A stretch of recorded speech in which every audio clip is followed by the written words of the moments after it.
Bueno, vamos a ir comenzando. En primer lugar, buenas tardes, noches y muchas gracias por asistir a esta mesa, que es la mesa con la que vamos a inaugurar el ciclo de Política, Cultura y Democracia que estamos organizando desde el Círculo de Cultura de Podemos. Este ciclo lo que busca es repensar la relación entre la política y la cultura en la coyuntura actual. Partimos del diagnóstico de que históricamente se podría decir que en la izquierda ha habido como dos tendencias que analizan esta relación entre la política y la cultura. Por un lado sería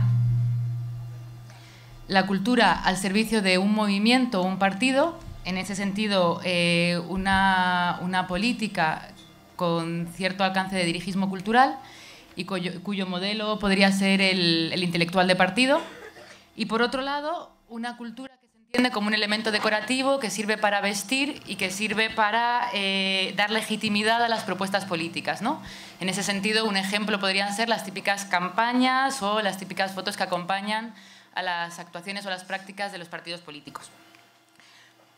Uno de los planteamientos que manejamos en el círculo y con el cual nos interesa entender la relación entre la política y la cultura es partir de pensar qué potencialidades comparten, ¿no? Tanto la política como la cultura. Y en ese sentido entendemos que las dos tienen la capacidad de ampliar el campo de lo posible, de alguna manera de estirar los marcos simbólicos, los marcos conceptuales e intervenir en cómo nos pensamos y cómo nos relacionamos. Con estas mesas lo que pretendemos es que estas reflexiones no se queden en un plano abstracto, sino que seamos capaces de encarnarlos en prácticas, en corrientes, en movimientos y en situaciones concretas. Por eso esta mesa es la primera de otras mesas que se van a dirigir al ámbito de la música, al ámbito del cine o al ámbito de las políticas culturales. En concreto, la mesa de hoy lo que pretende abordar es las posibilidades y las limitaciones de dos modelos o de dos conceptos de cultura. Estos dos modelos serían como unos polos un poco caricaturizados, ¿no? Como unos extremos, pero que nos permiten de alguna manera enmarcar el debate. Por un lado estaría la posición crítica respecto a la cultura como algo que ha devenido un mero producto de consumo individual, y por otro lado estaría la defensa de la cultura como espacio colectivo de socialización y de conflicto.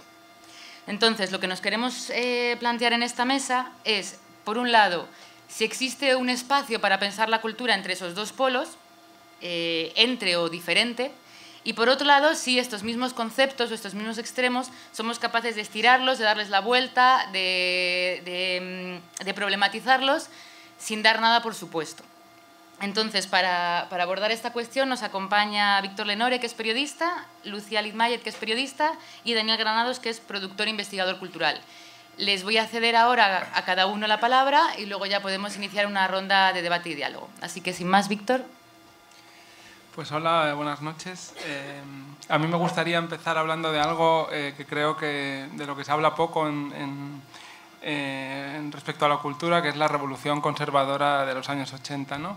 O sea, todas las políticas que trajeron Ronald Reagan en Estados Unidos, Margaret Thatcher en Gran Bretaña y Felipe González en España. Fue un giro fuerte en favor del individualismo y en contra del estado del bienestar, y es un giro que, por supuesto, tuvo consecuencias culturales serias. Una de ellas, me parece, la estamos sufriendo ahora, es esta entronización de la figura del emprendedor, ¿no? Desde el bipartidismo, tanto el PSOE como el PP, en términos culturales, parece que la solución a todos nuestros problemas culturales sea el emprendizaje, ¿no? Esto es un reflejo de la política de igualdad de oportunidades, que en el fondo en lo que se basa es en que los más aptos sobrevivan, los que entiendan mejor el mercado, la sociedad, la coyuntura, y que todos los demás, pues si tienen que fracasar, que fracasen y que se aguanten, ¿no? Cuando haces un análisis serio de los resultados de esas propuestas, te encuentras resultados desoladores, ¿no? Un investigador cultural español que se llama Jaron Rowan lo ha hecho en un libro que se llama Emprendizajes en la cultura, que ha editado Traficantes de Sueños, y vamos, no recuerdo ahora el porcentaje, pero era más de 2/3, creo, de la gente que lo intentaba, fracasaba miserablemente en los 2 primeros años. y se malgastan muchos recursos y se obtienen resultados muy, muy pobres. Cualquiera que hemos trabajado en el sector cultural lo vemos cada día, ¿no? Esto en el lado digamos, de la teoría cultural, más o menos, ¿no? Si bajamos a los contenidos, esta revolución conservadora también se ve muy claro qué consecuencias tuvo, ¿no? O sea, si vemos el cine estadounidense en los años de la contracultura, de Coppola, de Scorsese, de Paul Schrader, en los años 60 y 70 era un cine totalmente crítico, cuestionador, antibélico, antipatriótico, que curiosamente tenía mucho éxito en la taquilla, pero cuando triunfa la revolución conservadora se impone totalmente el cine de Spielberg, que era un cine basado en las emociones, un cine con una mirada adolescente o infantil, y eso, o sea, te das cuenta de que los cambios políticos nunca son neutrales. En Inglaterra, por ejemplo, también el antes y el después de Thatcher también está muy claro, ¿no? O sea, si de Thatcher y de su consecuencia posterior, que fue Tony Blair, el laborismo blando que era otro triunfo del thatcherismo. Se pasa de grupos como The Clash, que tenían muchísima relación con la emigración londinense, jamaicana, con la gente pobre, a grupos como todos los del Britpop, que eran bastante exhibiendo todo el rato su patriotismo y muy obedientes con las premisas de la industria, ¿no? En España también se ve un cambio muy fuerte, un contraste muy fuerte entre toda la época de los cantautores y todo el paso a la movida, ¿no? que se identifica correctamente con el triunfo del PSOE, ¿no? O sea, yo no quiero decir que la movida sea el mal ni que no tuviera cosas buenas, por ejemplo, en cuestiones de diversidad sexual, otros tipos de liberaciones, pues fue positiva, pero en general estigmatizó también todo lo que fuera compromiso, interés político, etc. En mi opinión, vamos, yo creo que si una mirada un poco rigurosa, te das cuenta que los adolescentes de los años 70 y de los años 80 somos la primera generación de españoles socializados en el hiperconsumismo, ¿no? O sea, que realmente la educación cultural que tuvimos fue la televisión y la industria cultural. No había apenas posibilidades de politizarse, ¿no? Los sindicatos estaban totalmente desprestigiados, el compromiso político estaba muy desprestigiado, ¿no? Para muchos, para mí, para muchos de mis amigos y gente que conozco, su educación política fueron, por ejemplo, los discos de rock radical vasco. Y cuando realmente tu educación política te la tienen que dar unos punkis, es que la situación de tu país es bastante lamentable, ¿no? O sea, que vives un tiempo de derrota muy, muy fuerte.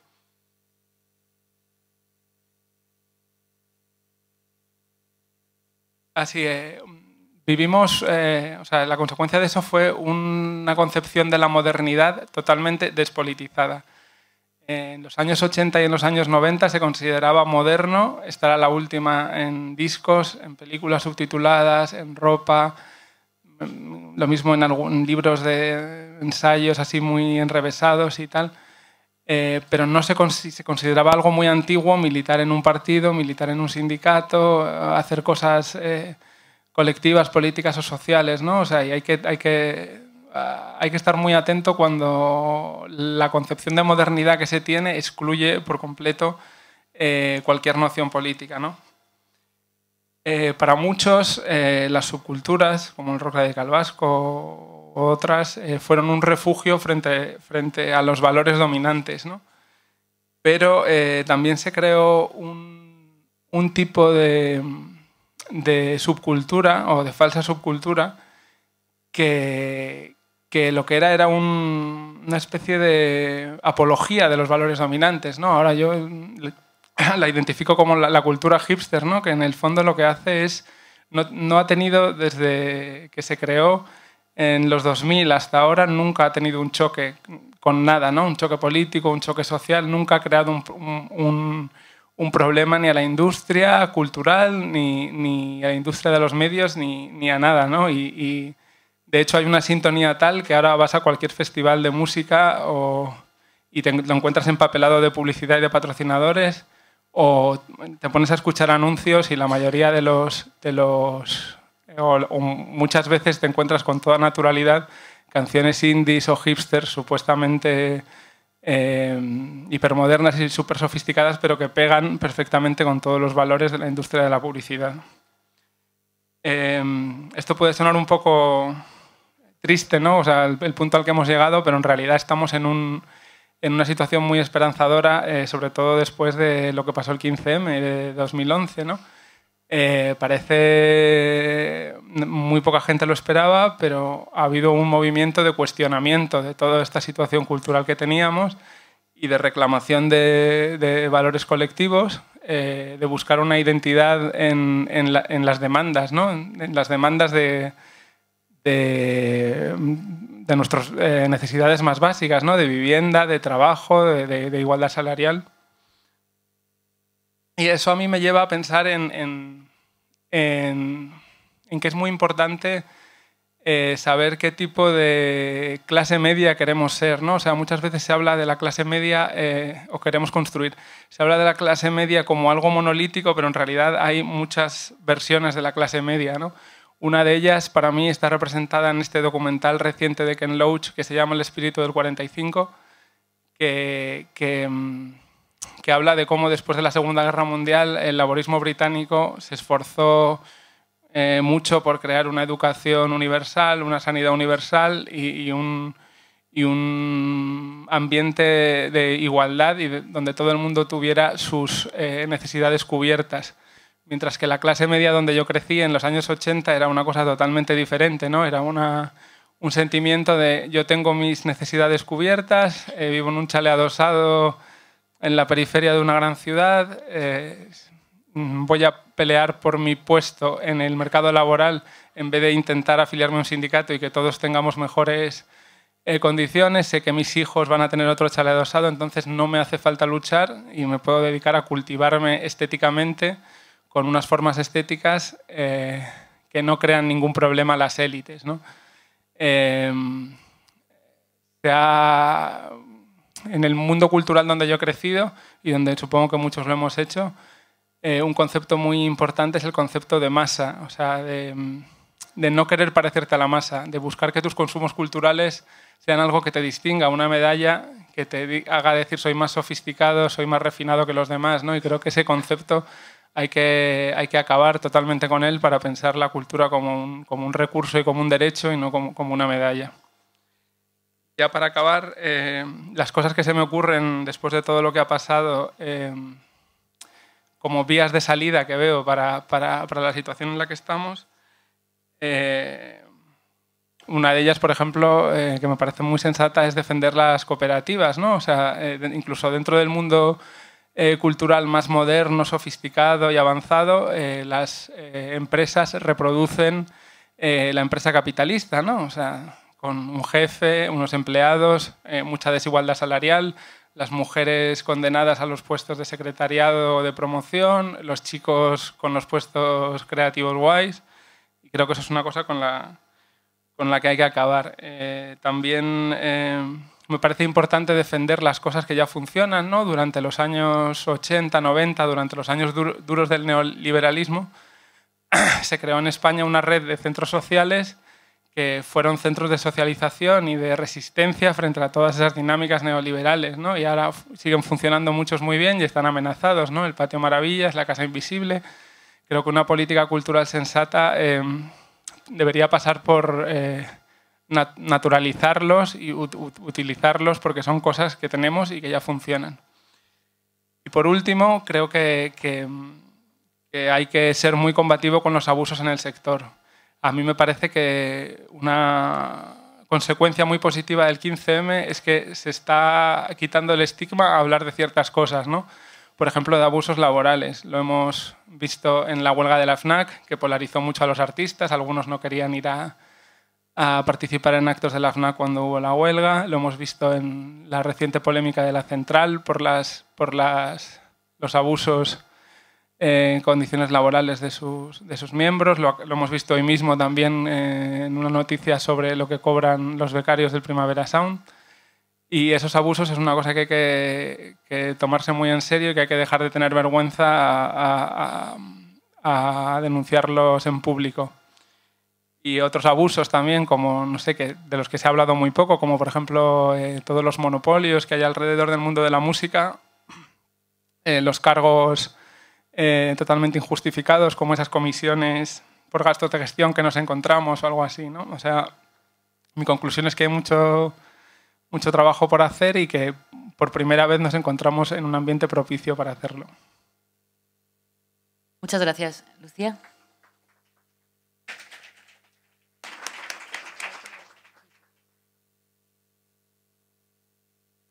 Hola, no veo muy bien porque estamos aquí como un poco extremo duro aquí arriba, pero bueno, a mí me gustaría, partiendo de la idea previa, ¿no?, con la que nos llamasteis, hablar un poco de esta supuesta dicotomía que es, por una parte, el consumo individual versus la experiencia colectiva en cultura, ¿no?, que es algo como que entiendo que son dos polos que se establecen para poder discutirlos, pero que también generan muchas veces mucho maniqueísmo cuando discutimos temas que tienen que ver con la cultura. De la misma manera que bueno, como Víctor citaba a Margaret Thatcher como ejemplo de neoliberalismo que nos lleva a la contemporaneidad, Thatcher tenía una buena cita que era tremendamente discutible, que era que el terrorismo no puede existir sin el oxígeno de la publicidad, ¿no? Una idea común también es equiparar que la cultura popular de masas no puede existir sin el canal masivo de comunicación. Es algo que se suele equiparar mucho cuando, si nos ponemos un poco a contemplar ejemplos que muchas veces desde la música se habla, ¿no?, de una cultura popular ajena a los medios y ajena al canal masivo. También me daba a mí por pensar cómo nosotros también tenemos ejemplos culturales aquí en España de cultura que se genera y se ejerce y que no pasa necesariamente por los canales masivos de comunicación y que no necesariamente por eso es una cultura colectiva, ¿no?, que parecería como que genera ya inmediatamente esta idea de colectividad. Pensaba en un ejemplo muy claro que es el caso de Francisco de Paula, que es un escritor, no sé si alguien le conoce mínimamente, pero es un escritor que más conocido como Blue Jeans, que entre los adolescentes ha vendido 500.000 de copias con su trilogía Cartas para Paula, o Canciones para Paula, perdón, sin tener ningún tipo de relevancia en los medios de comunicación.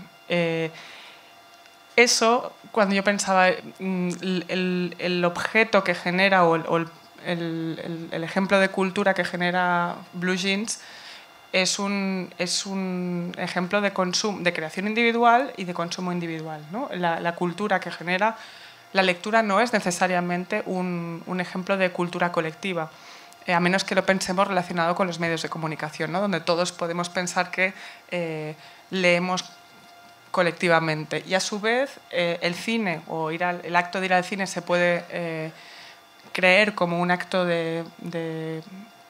supuestamente colectivo, pero no necesariamente es participativo, ¿no? O sea, como que pensaba un poco en que el canal no necesariamente, evidentemente, ni crea el hecho de que algo sea de colectivo, ni a su vez la creación individual tiene por qué ser considerada, pues, maniqueamente algo negativo, ¿no?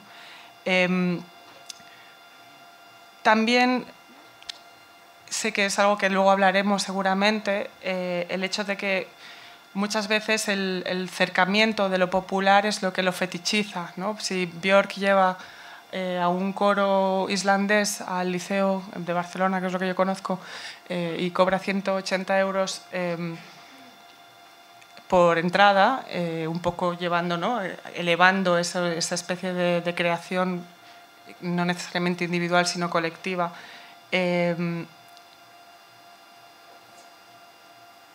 lo que hace precisamente es fetichizar una parte de la cultura popular supongo que para generar para interesar a un público al que no llega inicialmente o al que no podría llegar inicialmente, y que en el fondo lo que hace eso es generar, o debería generar, entre el sector cultural, si es que existe, una cierta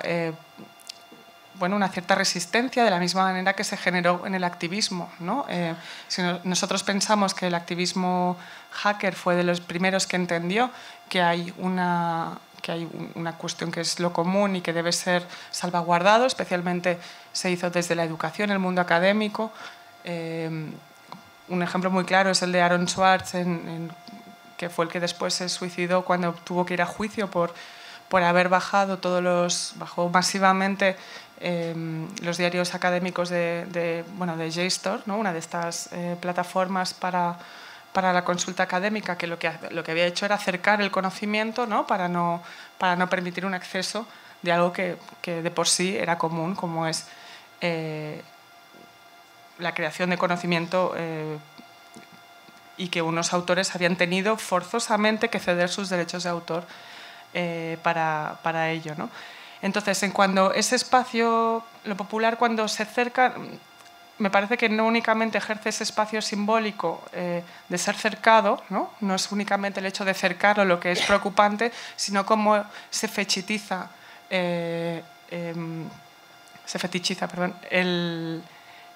lo que genera a partir de ahí, ¿no? El hecho de no poder acceder a ello lo convierte en un bien de consumo, no únicamente el hecho de ser cercado, sino el no poder acceder a ello.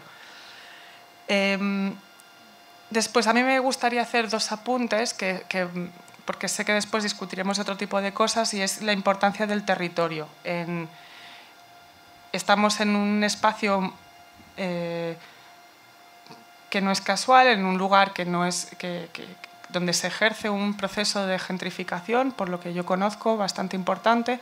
Esta ha sido una semana muy importante en Cataluña después de que se pudiera ver Ciutat Morta en la televisión pública catalana, y creo que la gentrificación nos afecta en una doble dirección a todos. Nosotros en Barcelona tenemos en Barcelona y en Cataluña tenemos un gobierno que lo que hace es promover la gentrificación, entendiendo que la gentrificación es un proceso precisamente a partir de individualidades puestas en común, que es algo muy perverso, que en teoría promueve la innovación y el desarrollo económico, y se ayuda a la gentrificación de barrios históricos y la creación de distritos tecnológicos en las periferias con la idea de crear innovación cultural, ¿no? Entonces, ya sabemos lo que eso significa. Por un lado, el encarecimiento del costo de vida para los habitantes, y la comercialización también de la vida y de la cultura de los propios ciudadanos, y cómo eso lo sufren. Cómo esto se genera a través de grandes edificaciones que generan un polo económico atractivo, etc., ¿no? Ya sabemos. Y la inserción, yo creo que es importante la inserción de una manera quirúrgica de una supuesta clase creativa que quiere extraer los focos que dan una mala imagen al barrio, miseria, desigualdad, etc., precisamente porque entendemos que esa clase creativa no es en absoluto permeable a ese entorno, ¿no? Y que necesariamente hay que distinguirla del resto. Es la razón por la cual nosotros tenemos unos centros culturales que no son en absoluto permeables a su población de clase trabajadora con la que supuestamente conviven pero no se conocen, y donde no se generan espacios de relación en absoluto. Yo sé que esto en Madrid también pasa, se me ocurren varios casos similares, y me gustaría ver un poco cómo lo podemos extraer también a si eso ocurre. Es una pregunta que lanzo para igual después discutirla. Si la gentrificación también existe de pensamiento en los casos que tienen que ver con lo cultural. Es decir, si tú insertas, depende qué lugares, o sea, depende de qué ideas en depende de qué espacios, si eso genera también una modificación ideológica per se o no. Después, creo que lo decía en relación a Ciutat Morta, perdón, por algo muy concreto, que es que una de las razones por las cuales las personas que fueron detenidas fue porque eso sucedió en un espacio susceptible de ser gentrificado como era el Born, ¿no? En la Ribera, en un lugar muy concreto donde en 2006 eso era un espacio de tensión, no de tensión entre vecinos, sino de tensión urbana por las fuerzas de seguridad. Me parece que la solución para ello es buscar los espacios de relación que son los que generan sociabilidad. Un ejemplo muy claro que leí hace poco era como el caso de Medellín, precisamente, en Colombia, donde una manera de luchar contra la pobreza era generar espacios de relación que partían de, primero, poder conectar con los lugares que teóricamente eran, bueno, los lugares donde había más diferencia y más pobreza, y crear espacios desde gimnasios, bibliotecas, etcétera, y una buena conexión urbana. Descubrieron que precisamente, que tampoco descubrieron la pólvora, ¿no? Que generando espacios de sociabilidad se rompe de una manera más fácil cualquier espacio de desigualdad. De la misma manera que, ya para cerrar un poco, que yo no puedo concebir una dicotomía entre consumo individual y experiencia colectiva que sea tan taxativa, no creo tampoco en la diferencia de equilibrar un derecho, cuando hablamos del derecho a la cultura, con un sector productivo. Es decir, no me parece que podamos hablar de que hay una ciudadanía y unos profesionales culturales de la misma manera que no puede haber, que era una cosa que se discutió en su momento, una renta básica y una renta básica para artistas. Entonces, me parece que la cultura es un derecho, que es una cuestión que se discute. Habría que pensar si la cultura es un derecho o pensar la cultura como derecho, es decir, como derecho a producir tu propia cultura, ¿no? Quizás sería una manera de romper un poco esta dicotomía, ¿no? Como tan maniquea de lo individual, que por defecto tiene que ser un producto, y lo colectivo por defecto es una experiencia colectiva per se. Bueno, un poco eso. Muchas gracias. Daniel. Vale. Sí, ¿se oye? Bueno, lo primero, muchas gracias al Círculo de Cultura de Podemos por invitarme. Yo retomo un poco la idea de esta dicotomía que estaba diciendo. ¿Se corta? ¿O? Sí. ¿Ahora? Vale.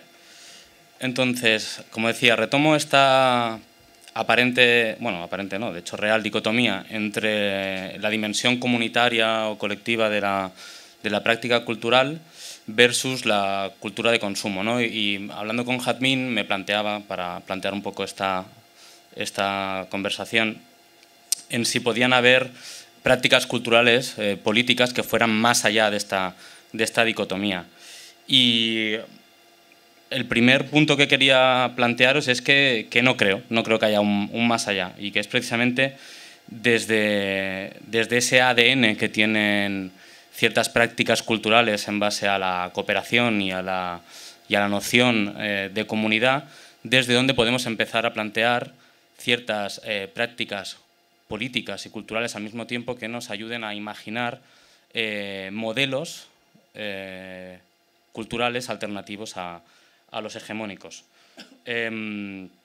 Por otro lado, anticipo que también creo que esto es urgente porque estamos en un contexto, en un momento histórico en el que pasamos, o en el que creo que debemos pasar, o como mínimo incorporar esta variable, en la que dejamos la reivindicación, de alguna manera, a un lado o en paralelo para empezar a plantear la dimensión política de las prácticas que podemos hacer desde las instituciones. Y creo que tanto Podemos o como el eje de Guanyem Barcelona, el eje de cultura del que formo parte, estamos un poco en esa tesitura y por eso me parece muy interesante y necesario este tipo de encuentros. Entonces, breve diagnóstico, ¿no? Y creo que ha salido tanto en lo que comentaba Víctor como lo que comentaba Lucía. Tenemos, yo creo que una doble línea, ¿no?, que puede configurar o que podemos dibujar para entender el modelo hegemónico cultural, que viene por un lado por la industria tradicional de la cultura, la industria del espectáculo, la industria musical, etcétera, etcétera, todos lo conocemos, y que básicamente es la que ha promovido la mercantilización de la cultura a través de los objetos, etcétera, etcétera. Y por otro lado, el que venían comentando, el modelo de las industrias creativas, que fomenta una idea de la cultura, como decía, como un recurso a explotar para otro tipo de ámbitos o de beneficios económicos que exceden la cultura. Es decir, la cultura se utiliza para mercantilizar otros ámbitos de la vida, como puede ser la ciudad a través de políticas urbanas, etcétera, etcétera. Este ámbito de las industrias creativas, que trabaja de alguna manera también al margen de las industrias tradicionales, pone cierto énfasis, por no decir que es una punta de lanza imprescindible de este contexto, en la explotación de la propiedad intelectual a través de una figura que también ha salido, que es la figura del emprendedor cultural. En un documento que publicó el gobierno británico, del que hablaba antes Víctor también, a finales de los años 90, lo identificaban de esta manera. Y lo voy a leer porque creo que clarifica mucho algunas de las cosas que han venido saliendo, ¿no? Las industrias creativas son aquellas industrias basadas en la creatividad individual, las habilidades y el talento. Y por otro lado comentaban, también tiene una potencia enorme para generar beneficios y empleos a través de la explotación de la propiedad intelectual. Bien, obviamente nos encontramos con un marco conceptual que apuesta de una manera muy clara por la individualización de las prácticas culturales y un modelo, pues básicamente, que es el neoliberal que conocemos, y es frente a este modelo, frente al que tenemos que plantear pues, alternativas, ¿no?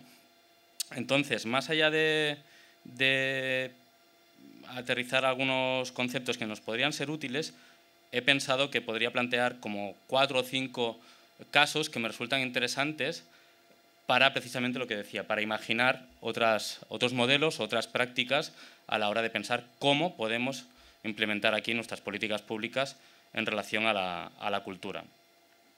Entonces, como decía, son prácticas que tienen en su ADN la idea de la cultura como un bien común, la idea de la comunidad como no solo como productor, que también de cultura, sino la comunidad como un ente que tiene derecho y sobre el que se debe garantizar los accesos a esta cultura. Una práctica cultural que, por otro lado, puede, como veremos ahora, generar también una renta distribuida, ¿no? Y vamos a ver cómo prácticas que emanan precisamente de esta lógica cooperativista, que también ha salido, puede generar renta y puede generar una renta distribuida. Entonces, voy a enumerar algunos casos y brevemente, y creo que son casos que nos pueden servir también para enriquecer un poco el debate que podemos tener a continuación. Por un lado, perdonad si me escoro un poco a la música, porque es mi ámbito de investigación y de interés principal. El ámbito de la música paralela. ¿Qué es la música paralela? Rápidamente, la música paralela es un concepto que se inventó un señor brasileño que se llama Hermano Viana y básicamente alude a aquellos canales de producción y circulación de música que están fuera de alguna manera de los marcos tradicionales de la industria de la música, por un lado, pero también fuera de las políticas públicas. Son lo que se ha venido a llamar también música de la periferia. Entonces, dentro de lo que podemos entender como música paralela, hay dos proyectos que a mí me resultan interesantes y que nos pueden ayudar, como decía, a pensar posibles maneras de replantear las políticas públicas aquí. Por un lado, el manele. El manele es una música básicamente gitana de Rumanía, que, bueno, no entraré a hablar de la estética del manele, pero vamos, si ponéis manele en YouTube podéis ver unos vídeos estupendos de un tal Adrián Copilul Milune, que os recomiendo encarecidamente. Pero ¿por qué me interesa el manele? Pues básicamente porque es un contexto en el que han sido capaces de generar un imaginario desde el conflicto muy potente en sus letras, es decir, es una cultura altamente perseguida en Rumanía, pero que a través de una música, como decía, de periferia, han conseguido, y a través de ese imaginario, generar una especie de industria paralela en la que circula la música y en la que han sido capaces de generar también una red de comunicación comunitaria muy potente a través de la ocupación del espacio radioeléctrico, es decir, a través de radios comunitarias. Es un tema que veníamos hablando también con otro compañero de aquí de Podemos, sin los canales de comunicación, sin el espacio para la comunicación, creo que Lucía también lo comentaba, es muy difícil hacer frente a la hegemonía que viene dada por la industria tradicional y muy difícil de desarrollar proyectos comunitarios que tengan una capacidad de ser extrapolables a otros contextos. Por otro lado, un proyecto que surge también muy vinculado a esta idea de música paralela, pero que hoy en día podríamos decir que es una especie de Ministerio de Cultura en la sombra. Hablo del circuito Fora do Eixo de Brasil. El circuito Fora do Eixo es un proyecto que surge en el año 2004-2005. Fora do Eixo quiere decir, o el nombre apela a la lógica de intercambios económicos y culturales que tradicionalmente se han dado entre Río de Janeiro y Sao Paulo. El circuito Fora do Eixo es un proyecto que lo que pretenden es, a través de una red de colaboración y cooperación fuera de este eje, Sao Paulo-Río de Janeiro, establecer un circuito de música en directo que vaya mucho más allá de lo que ha permitido tradicionalmente la industria cultural brasileña y al margen de lo que en aquel momento permitían o favorecían las políticas del gobierno brasileño. Este proyecto es muy interesante porque surge de manera autónoma, pero que cuando llega Gilberto Gil al Ministerio de Cultura lo detecta y en vez de generar un proyecto en paralelo lo implementa y le aporta recursos para que crezca. Hoy en día es como decía, es una especie casi de Ministerio de Cultura en la sombra, que va mucho más allá de la música, incorpora otros ámbitos de la producción cultural y que reúne más de 500 colectivos y tiene unos 2.500 trabajadores remunerados de forma estable dentro de este proyecto. Luego, si queréis, podemos hablar un poco más de esto. Hablaría, no sé cómo voy de tiempo.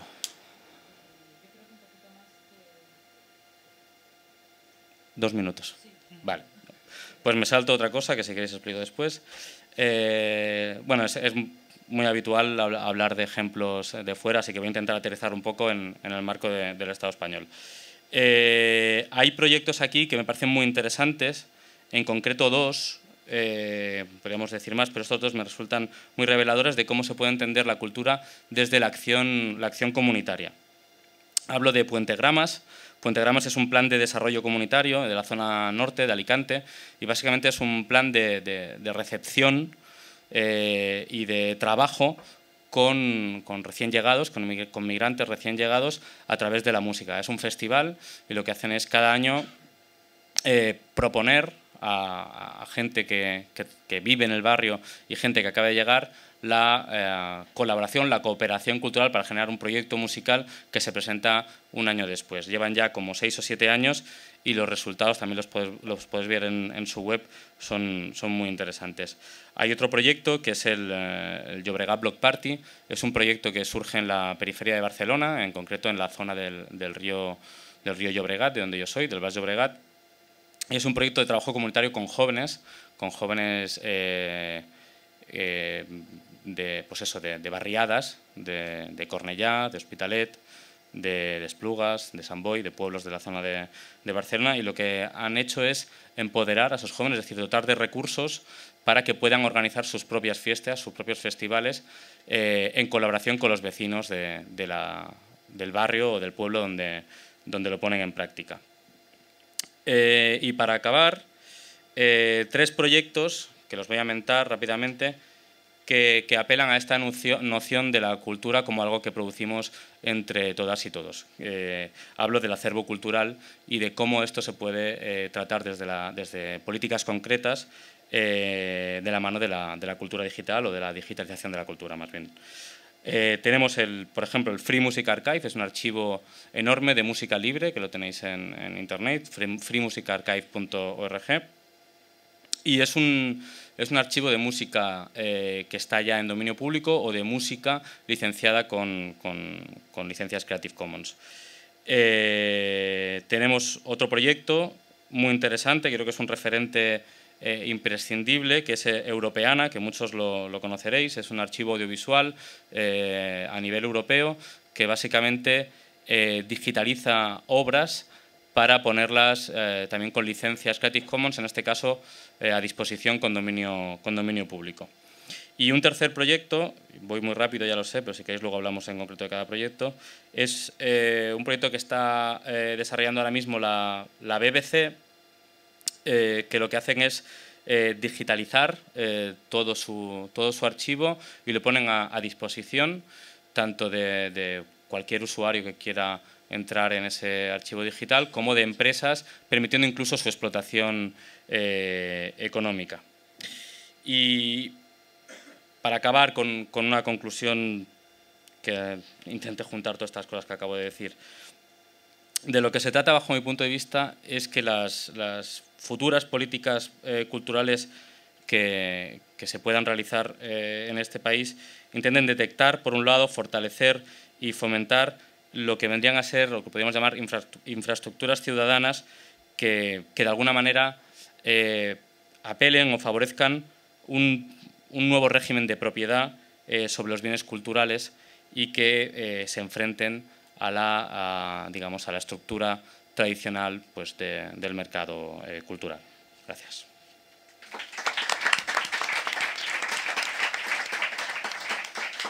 Muchas gracias.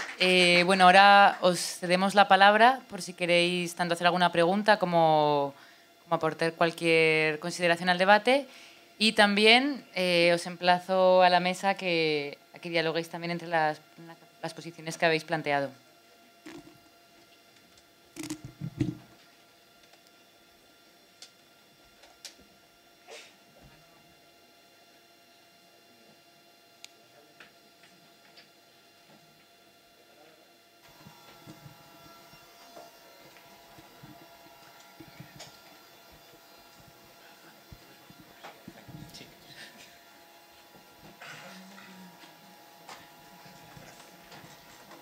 No sé si ya.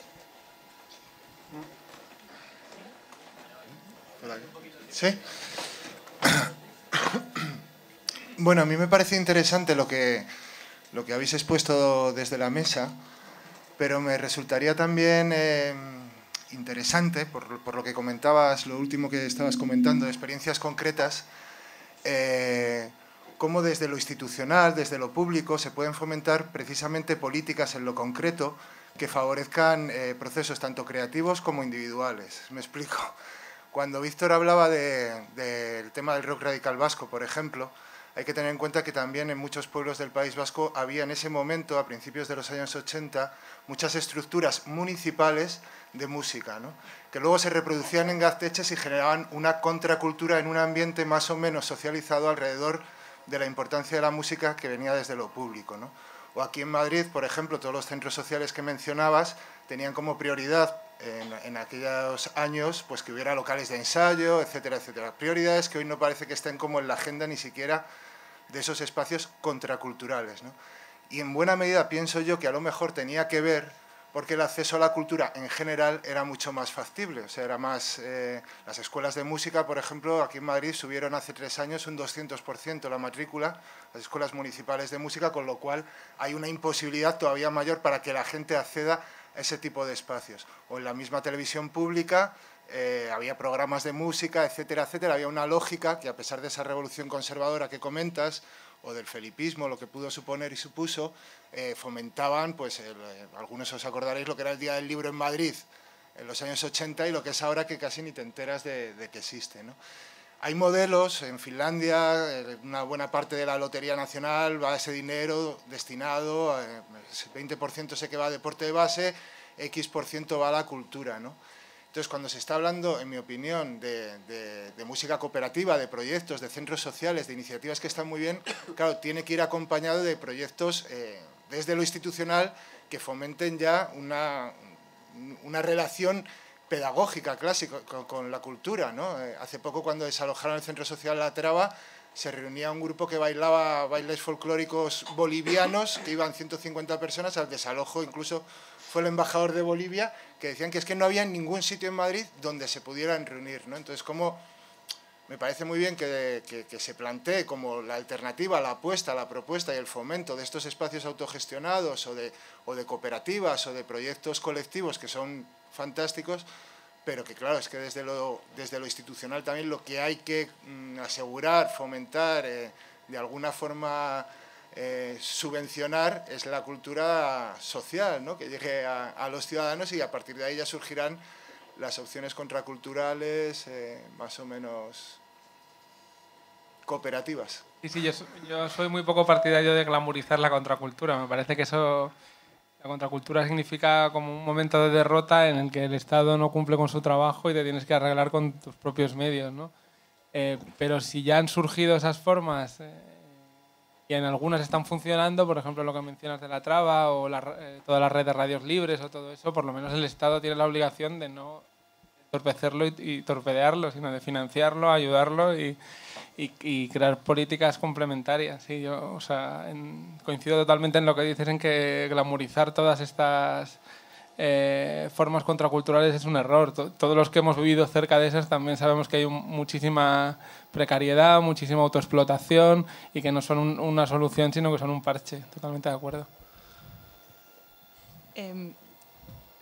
Totalmente. Una de las cosas que, por ejemplo, que pasaron en Cataluña durante los 80 es que fue el fomento de la creación del concepto de centro cívico, ¿no? Como centro cultural, que era institucional porque era gestionado por cada ayuntamiento, que en realidad cumplió durante el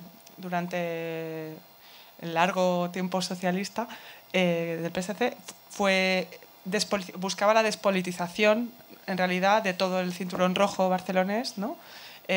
Sustituyéndolo primero por una cultura más o menos sedante, y después ya por cursos de macramé, ¿no? Directamente para realmente sustituir todo lo que fuera una cultura asociativa. Los ejemplos que hay allí, que yo conozco, tienen más que ver con una directa ocupación de espacios, y que después, visto el éxito que tienen en barrios o en zonas muy concretas, pasan a una gestión compartida con el ayuntamiento, ¿no? O al menos una cierta tutela, como es, bueno, el caso de varios sitios en Sants, ¿no? Y lo que comentabas de Finlandia es que es exacto, es que es mucho más inteligente una gestión que está directamente dada al espacio, y que los propios músicos pues alquilan el book y hacen y autogestionan, ¿no? Que hacer o que directamente no tener nada. Sí, bueno, en la línea que decía Lucía, yo creo que en algunos casos ahora en Barcelona es interesante porque la administración se está viendo obligada a reconocer ciertas prácticas que antes no solo no reconocía, sino que perseguía, ¿no? Y la gestión comunitaria de la cultura está empujando en base a la inacción, muchas veces, de las políticas municipales, a ese reconocimiento. Hay un ejemplo que imagino que es el que venía a comentar Lucía en Barcelona, que es el de Campalló, cómo los vecinos, después de una reivindicación de más de 30 años, han conseguido ocupar un antiguo complejo fabril, gestionarlo entre todos los vecinos asociativamente, comunitariamente, perdón, y además conseguir el reconocimiento público, ¿no? De manera que la gestión comunitaria en este caso está protegida o garantizada desde la institución, cosa que para mí de alguna manera también es imprescindible para que pueda evolucionar y estar protegida. Y por otro lado, otra acción, otro tipo de acciones que se pueden desarrollar desde las políticas públicas para fomentar estos otros modelos es el de repolitizar las subvenciones. Es decir, ahora las subvenciones muchas veces se dan a cambio de ningún retorno. Es decir, se dan a empresas culturales, se dan a plataformas que no generan ningún retorno social, es decir, que miran por su propio desarrollo pseudoindustrial muchas veces. Hablamos de un sector que muchas veces se autoproclama como un sector independiente, ¿no? En el ámbito de la música es paradigmático, ¿no? Hay un sector que se llama el de los sellos independientes, pero que lo que hacen es reproducir un modelo industrial y a través muchas veces de la explotación, casi siempre de la propiedad intelectual también, ¿no? Entonces, a través de obligar a ciertos retornos a cambio de subvenciones, pues también puedes girar un poco, ¿no? esa lógica desde la institución. Voy a decir un ejemplo más. Yo creo que una de las batallas más grandes que hemos tenido es la de esto de los derechos de autor, ¿no? Y que había dos trincheras totalmente opuestas, que eran los autores que no estaban...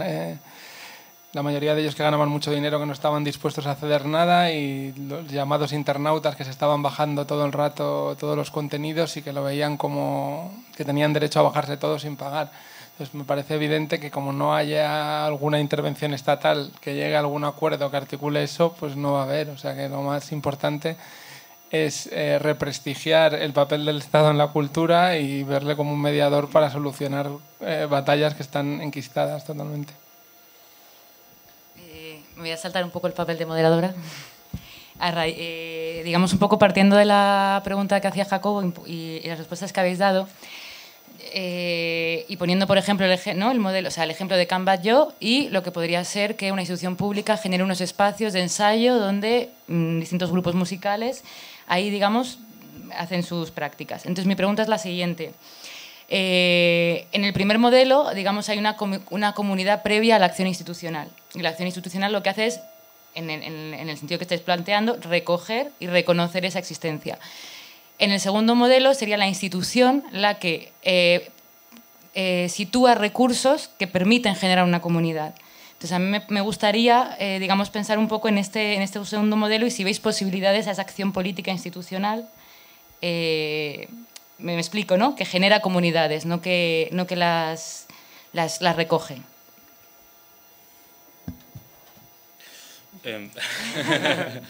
Sí, obviamente. Lo que pasa es que yo creo que lo primero que tiene que hacer una institución cultural es cartografiar el tejido y ver lo que hay.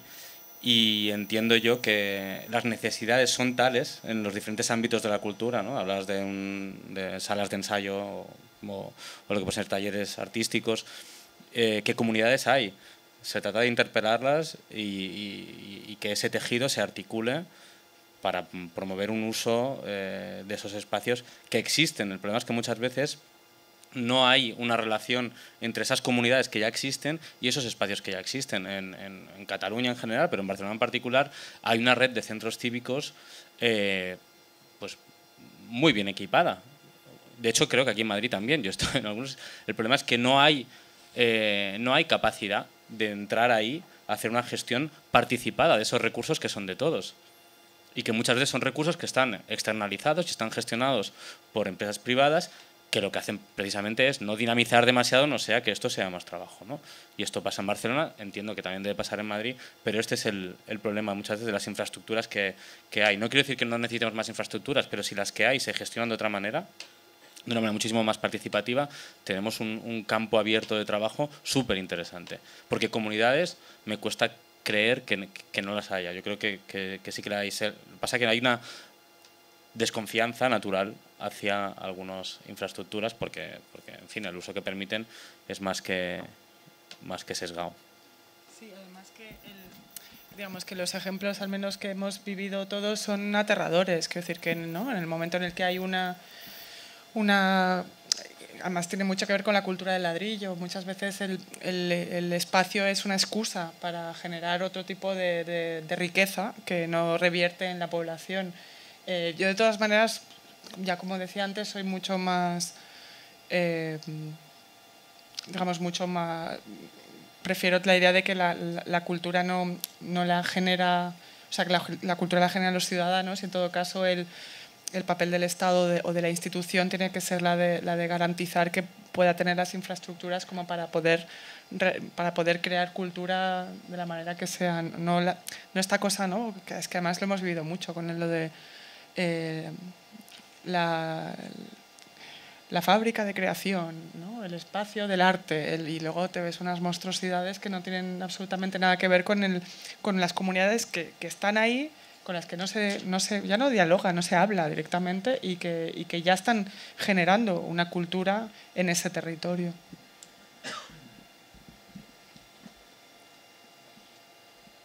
Bueno, un par de cosas. Bueno, antes de nada, de nuevo, no es por pelotear ni porque esté dentro, pero agradecer al Círculo de Cultura de Podemos que haya montado esto y a vosotros tres por haberos prestado. Esperemos que se siga prestando la gente a querer venir a estos diálogos, porque creo que son muy enriquecedores y tienen un formato, pues bueno, que creo que presta mucho a la reflexión. Y únicamente quería introducir un par de dudas que me han entrado. Me han gustado mucho las intervenciones de los tres, pero ha habido más o menos en esta dicotomía que se planteaba al principio entre el arte como consumo individual o el arte como espacio de sociabilización y de conflicto. Más o menos los tres os habéis decantado claramente por quitaros de encima sin ningún problema el arte como consumo individual. Y yo particularmente como creador y consumidor individual de arte me he sentido como un poco ¿qué hago entonces con mi vida? No sé, desde los 15 años tumbado melancólico en mi habitación escuchando Joy Division solito hasta mis 40 años escuchando a Joy Division melancólico también solito. Y también solo, pues con los cascos, creando y creando, digamos, en ese universo. Creo que el arte es necesariamente individualista y es una forma de consumo.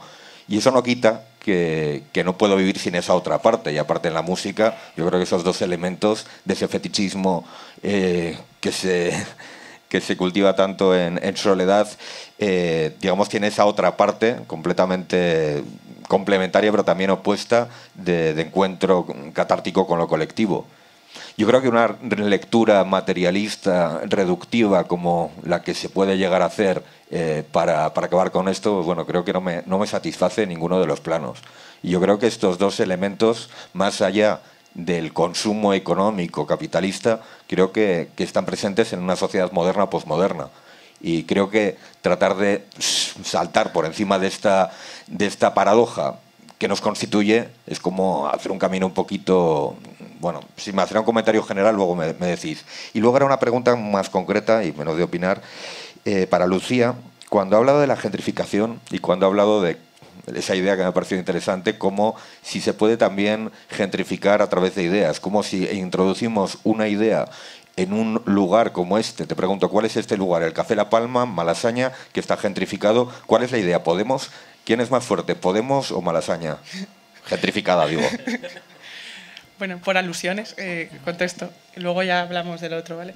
En realidad yo me refería, sé que no ha quedado claro y es fallo mío, pero no al poder de la idea como lugar gentrificador, sino en realidad estaba pensando en cómo un fenómeno que me preocupa últimamente, que es el de personas, activistas y gente que está muy politizada, que precisamente por el lugar de precariedad en el que están, en el momento en el que tienen una oportunidad bueno, por la precarización les resulta imposible después ejercer una capacidad crítica por la precarización en la que están, ¿no? Es decir, yo soy periodista, entonces eso en mi medio lo veo un montón, de gente que ya he escrito bastante, o sea, he escrito suficiente sobre ello, pero la idea está de a 30 euros la pieza, ¿qué te vas a jugar, ¿no? De tu capacidad crítica. Y ahí es donde creo que es un proceso realmente neoliberal de colonización de la capacidad crítica como sujetos. Me refería a eso, no que de repente pues venga alguien aquí. Luego ya pues hablamos del otro si queréis. Bueno, es que tú presentas un poco la figura esta del oyente, creador individual en su habitación, oyendo Joy Division y tal, como si fuera una cosa marginada, ¿no?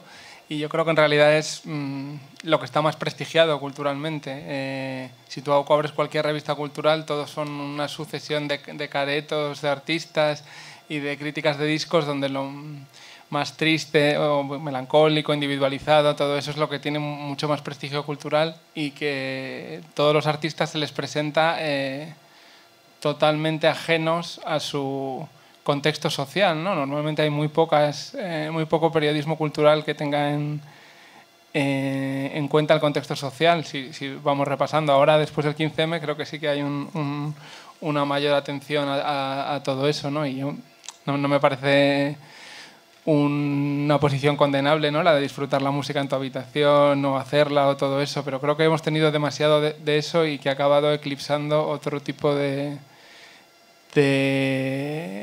relaciones culturales. Por ejemplo, todo el desprestigio de la música de baile, que es la que genera más relación social y todo eso, que prácticamente no ha tenido ninguna documentación en la prensa cultural.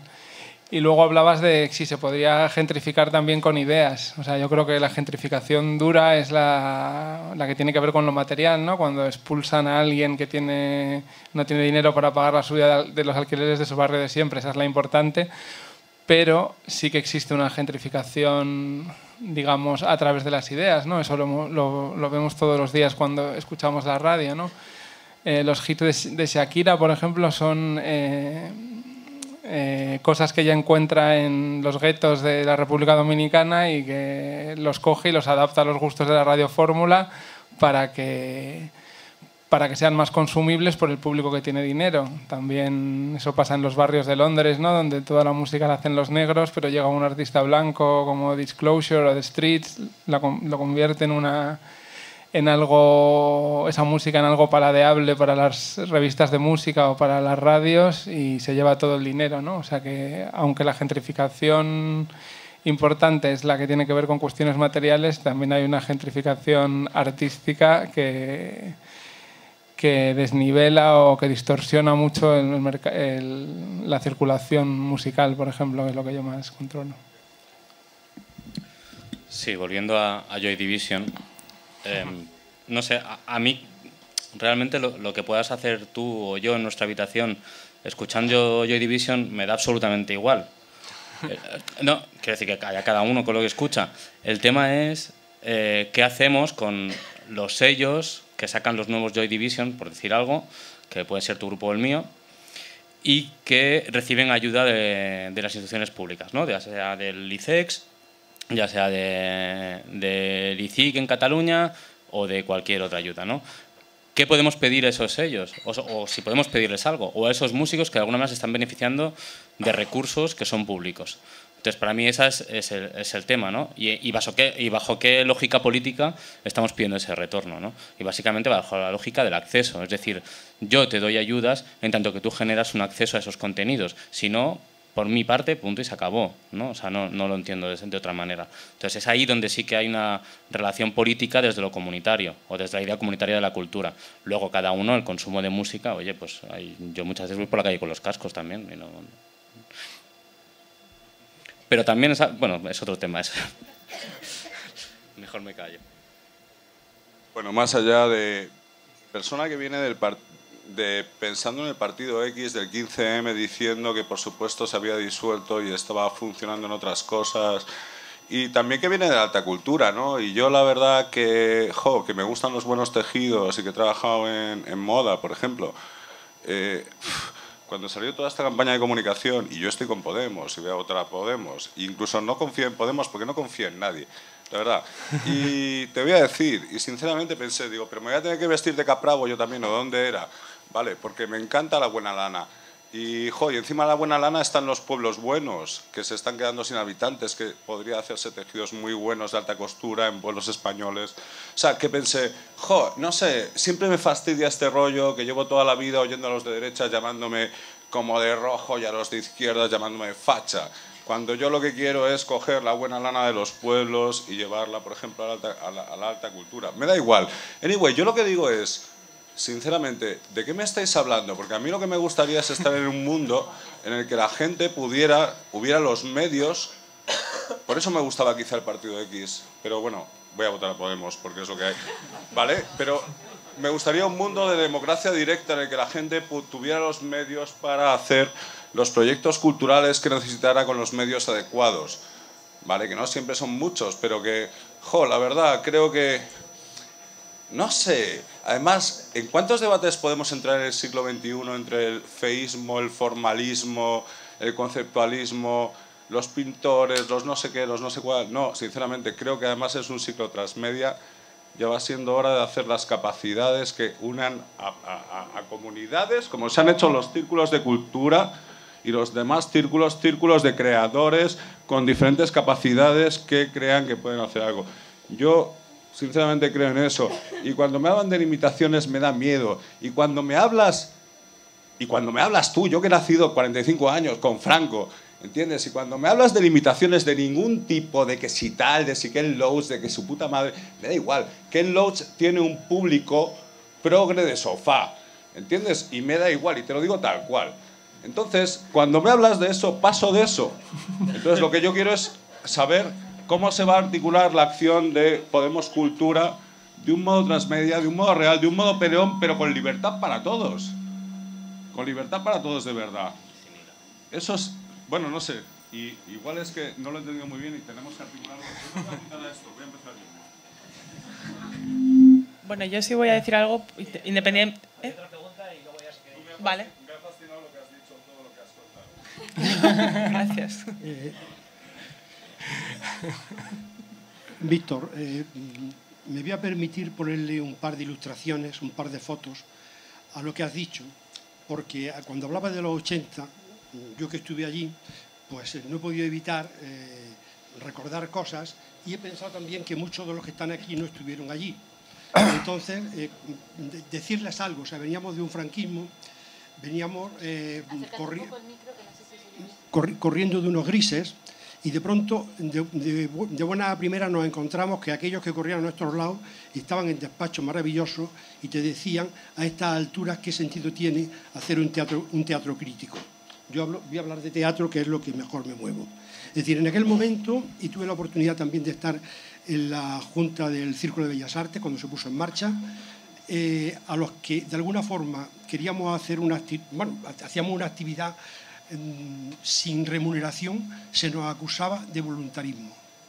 El voluntarismo quedó como algo peyorativo en un momento en que al mismo tiempo se iban silenciando las asociaciones de vecinos. Es decir, se estaba desactivando la sociedad civil, eso fue claro. Y pienso que para abrir o para cerrar ese paréntesis que hemos vivido de sociedad civil desactivada, ahora estoy viendo el Círculo Podemos, que tal como está dibujado ahí, se convierte en un paréntesis, que creo que vamos a cerrar ahí con una nueva política. En aquel momento no solo se desactivó la sociedad civil, sino que se incentivó unos valores distintos. Y me remonto y me voy al Rocola, lugar de la movida, donde se fermentaba la movida. Y es curioso porque veníamos de los movimientos hippies, donde decía "haz el amor y no la guerra", y de pronto se produjo un cambio de chip. Y mientras que se bailaba en el Rocola, se proyectaban películas de gente descuartizándose con hachas. ¿Era casual aquello? Es decir, de pronto empezó a ponerse la violencia como un valor frente al pacifismo. Bueno, ahora que empezamos a cerrar el paréntesis de esa sociedad civil inactiva, traigo un dato, el que decía antes del voluntarismo, que tiene su trampa. Es decir, con el voluntarismo ahí existe el peligro de la autoexplotación. Creo que cuando volvamos a rearmar los modelos sociales y culturales, hay que buscar un equilibrio entre voluntarismo y autoexplotación. Sí, vamos, total... Había otra. Y ya está, Ahora.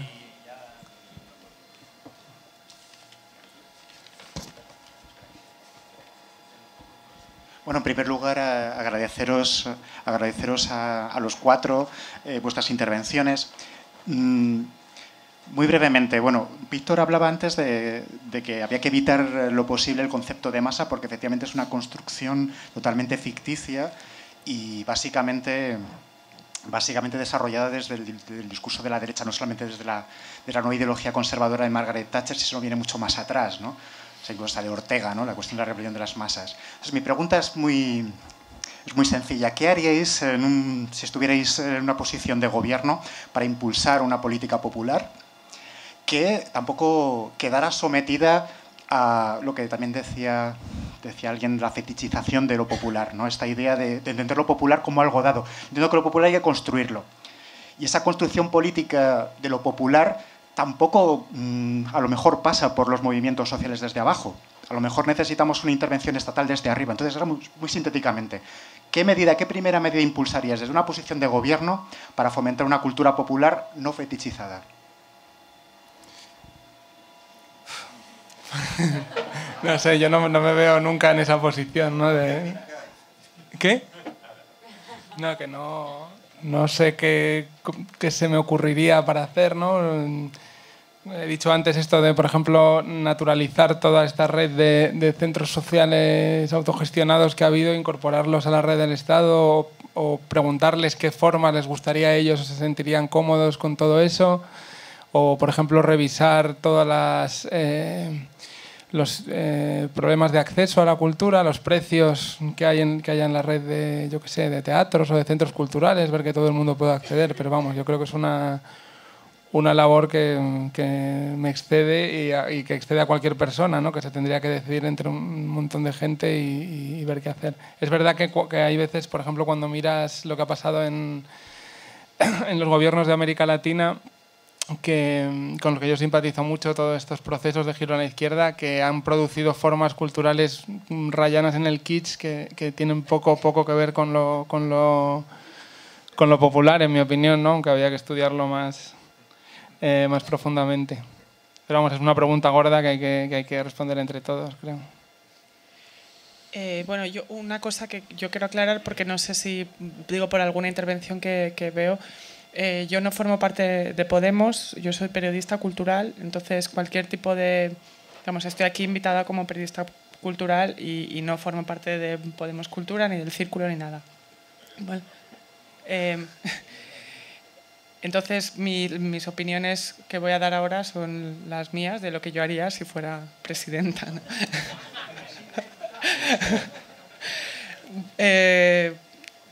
Yo creo que es fundamental una absoluta transparencia institucional en cualquier tipo de proceso que tenga que ver con lo cultural y que además fuera una transparencia que pudiera tener un control ciudadano, es decir, que fuera vinculante cualquier tipo de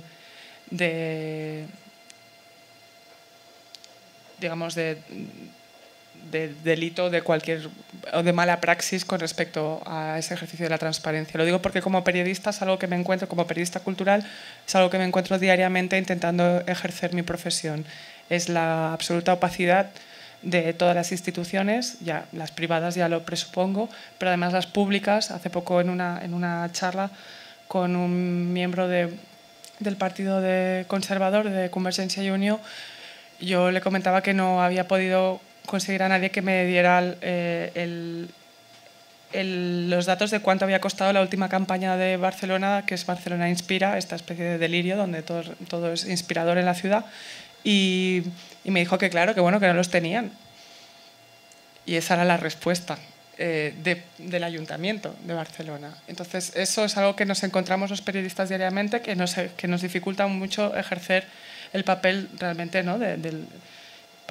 Que es el de guardián de las instituciones, que es cuando se ejerce es maravilloso.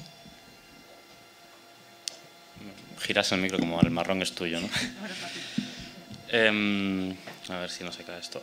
Pues, no sé, yo creo que si fueron capaces de vendernos, como nos vendieron mayoritariamente, el uso de la cultura dispuesto para la explotación económica en base a la ciudad marca en Barcelona, hablo de Barcelona ahora mismo, pero yo creo que esto es extrapolable a otras ciudades, ¿no? Como Bilbao, aunque lo hayan intentado, como lo han intentado en Madrid también. y se desarrolló un dispositivo muy potente para generar esa idea común de que la cultura nos iba a llevar a una nueva situación económica, que de alguna manera todos nos beneficiaríamos, y no fue así.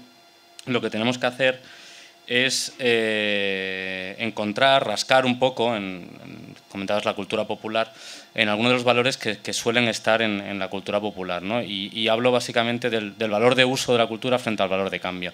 Y yo creo que ahí tenemos una herramienta bastante potente para repensar el apoyo a ciertas prácticas culturales que se desarrollan desde el valor de uso y no desde el valor de cambio.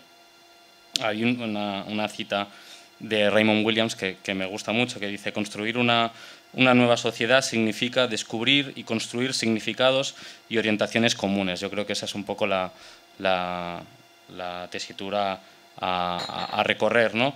Y por otro lado, y no en segundo lugar, sino probablemente en primer lugar, hacer un reconocimiento de los espacios que ya están trabajando en esa nueva lógica política fuera de las instituciones. A mí se me ocurre quizá la primera medida que se podría tomar es que no sé si existe ahora una ley de cooperativas culturales, ¿no? Y para fomentarlas y para darles preferencia respecto a la forma capitalista empresarial en la cultura, y que incluyera algún tipo de mecanismo para amortiguar la desigualdad, ¿no? Porque todos los que hemos trabajado en el sector de la cultura hemos visto que la típica empresa es como un grupito directivo que cobra un montón y por debajo de ellos un montón de trabajadores precarios que apenas tienen para vivir y para mantenerse, ¿no? Lo mismo, fomentando todo eso, aparecía tipos de cultura popular que no estuvieran controlados por el Estado y que tuvieran una diversidad suficiente para representar lo que quiere la sociedad de la cultura. Cuidado con idealizar las cooperativas, porque ¿sí? Yo me conozco unas cuantas que reproducen unas formas de explotación bastante... Pues bueno, el reto es ese, encontrar, hombre, mejor que la estructura que propone la empresa capitalista será siempre, ¿no? O sea, sí, más fomentar los valores políticos, ¿no?, del modelo cooperativista. Claro. Cortito, muchas gracias primero por estar aquí. Intentemos salir un poquitito de la zona de confort, ¿no? Que estamos un poco muy bien entre cosas alternativas, periféricas, cooperativistas, no gentrificadas.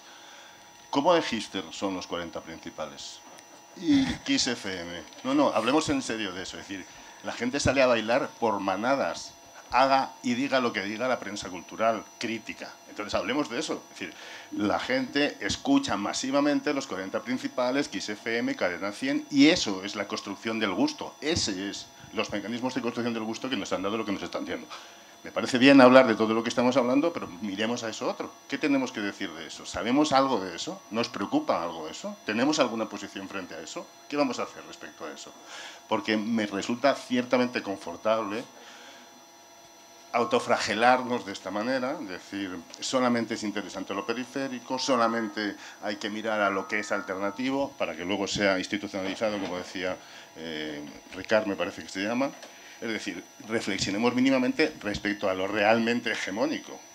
Y lo realmente hegemónico es Shakira, seguramente, y un montón de cosas parecidas que están construyendo y gestionando nuestro gusto. Y no he oído una sola palabra sobre eso, excepto esa mirada que no quiero calificar sobre la usurpación de las bases rítmicas sudafricanas por Shakira, que no sé si las hubiéramos conocido si no las hubiera traído ella.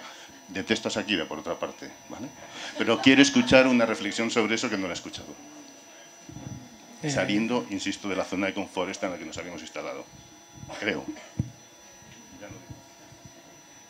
Pues, no sé. ¿Otra pregunta? Sí, hay una mano ahí al final.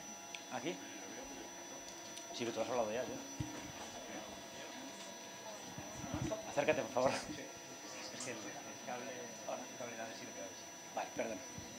Hola, buenas. Yo creo que aquí, en algunas cosas que se han planteado, creo que ha habido un pequeño problema de plano, ¿no? En la izquierda, para cualquier problema que tenemos, siempre convocamos una asamblea, es como todo un clásico. En un momento dado, para cualquier problema en la ciudad nos íbamos al campo, y de un tiempo a esta parte yo lo que escucho que para solucionar los problemas de precariedad hay que montar una cooperativa. Yo no... Sí, sí, y si puede ser con Creative Commons y con copyleft, pues muchísimo mejor. Yo no sé hasta qué punto la gente conoce de primera mano el funcionamiento de las cooperativas, pero funcionan, como no están desacopladas del mercado, sino que compiten entre ellas, generan unas condiciones de autoexplotación absolutamente brutales. Entonces, a mí las cooperativas no me parecen ni bien ni mal. De hecho, pues había cooperativas hasta en el franquismo, se montaron unas cooperativas fantásticas relacionadas con la industria del cine, estaba por ahí Fernando Fernán Gómez. Ha habido cooperativas en regímenes políticos muy, muy distintos. La historia es cuál es el entorno institucional y político que puede favorecer más que las cooperativas cumplan su función, que a mí me han contado no es que la gente cobre a 300 euros diarios, mensuales, no sé en qué cooperativa estaría pensando, alguna de los narcos, no, que cobra 300 euros mensuales, que se tenga que pagar autónomos, etcétera, porque yo creo que para luchar contra la explotación laboral en el capitalismo hay una cosa muy antigua y que no gusta mucho que se llama sindicatos. La lucha en los centros de trabajo se hace a través de sindicatos. Las cooperativas es como irte al campo, que está muy bien, es una opción, pero no necesariamente la única, y por supuesto no la mejor, porque insisto, yo conozco de primera mano cómo va el tema de las cooperativas y la verdad que hoy por hoy las condiciones de autoexplotación son tremendas y creo que van, por desgracia, a peor. Respecto a lo que han planteado antes, ¿no?, que la gente escucha aquí XFM y la gente escucha los 40 principales, el problema es que no tenemos término medio. Es, por un lado, o XFM y los 40 principales, que es algo más antiguo que el frío, se llama Radio Fórmulas, pagan la payola, es decir, una especie como de soborno a través de editoriales para cuanto más suene David Guetta, más se llevan de determinadas editoriales, por lo tanto más va a estar sonando. Y luego lo que define muy bien Víctor Lenor en su libro, ¿no? Como él no habla de su libro, pues hablo yo, Indies, Hipster y Gazapasta, ¿no?, que es esta especie como de espacios para la distinción, incluso fomentados desde las administraciones públicas, como es Radio 3, como dicen los chicos del maíz, que me espantan, por cierto, los de la mazorca en la mano, pero sí que es verdad, ellos ¿por qué no pueden salir en Radio 3? Evidentemente tampoco va a salir en Kiss FM ni en los 40 principales. Yo creo que hay zonas mucho más grises entre Radio 3 y Kiss FM, yo creo que son las que habría que impulsar, por lo menos, y tenerlo claro también a nivel institucional. Gracias. Luego había una más. ¿No has hecho ninguna pregunta? Hola, pues muchas gracias también a los miembros de la mesa y a los organizadores del encuentro. Respondiendo un poco a la pregunta que planteaba Germán, no me corresponde desde luego, pero respondiendo o intentando contribuir a este debate con una respuesta para huir del dirigismo, que yo creo que como uno de los extremos de los que había que huir planteaba Jazmín al comienzo de su intervención. Yo creo que una política cultural pública que no se pretenda dirigista lo que tiene que crear es espacios para la proliferación de la mayor diversidad posible en todos los sentidos. Yo creo que contra lo que estamos todos y lo que realmente es monstruoso no es tanto que la gente escuche a Shakira, si es una opción personal, libre y voluntaria, pues ¿qué le vamos a hacer?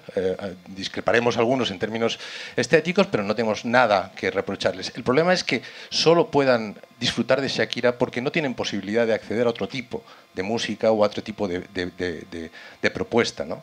Entonces, en ese sentido, yo creo que el compromiso básico sería crear condiciones para la proliferación y para la diversidad, ¿eh? Y luego, por otro lado, yo creo, cuando os estaba escuchando, me daba cuenta que implícitamente se estaban produciendo unos ciertos desplazamientos conceptuales, porque estamos aquí hablando de cultura, pero ha habido un momento determinado en que parece que todo ha girado en torno a... Alguien ha utilizado, en lugar de cultura, arte, creo que era Gary. Bueno, creo que sería importante que tuviéramos claros dónde empieza y dónde termina la cultura, si es que tiene algún sentido plantear esa distinción. Porque claro, a lo mejor el tema es que un círculo de Podemos Cultura resulta, por su propia definición, digamos, un círculo de Podemos total. ¿Dónde empieza y dónde termina la cultura? La cultura es, como decía aquí el antropólogo, el todo. Todo es cultura. Yo creo que nosotros aquí implícitamente estamos asumiendo una serie de cosas como cultura. La música, el cine, el diseño, la literatura, vinculado a la creatividad, vamos a decirlo así.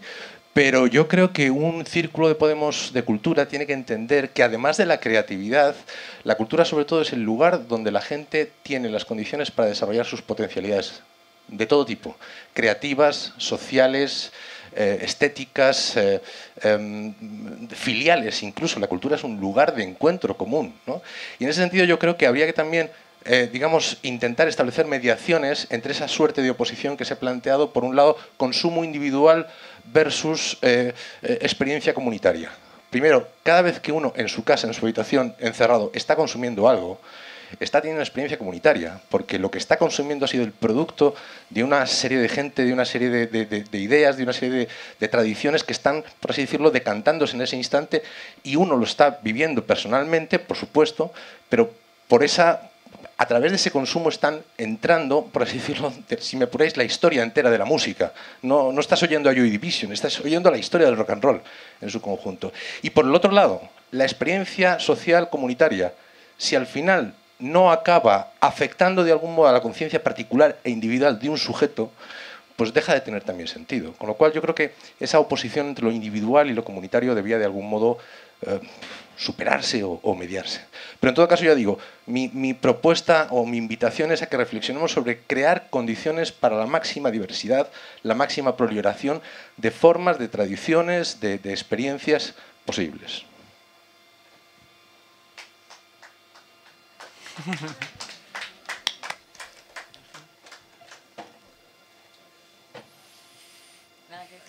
Bueno, yo quiero decir solo una cosa con respecto a lo de lo de XFM y tal.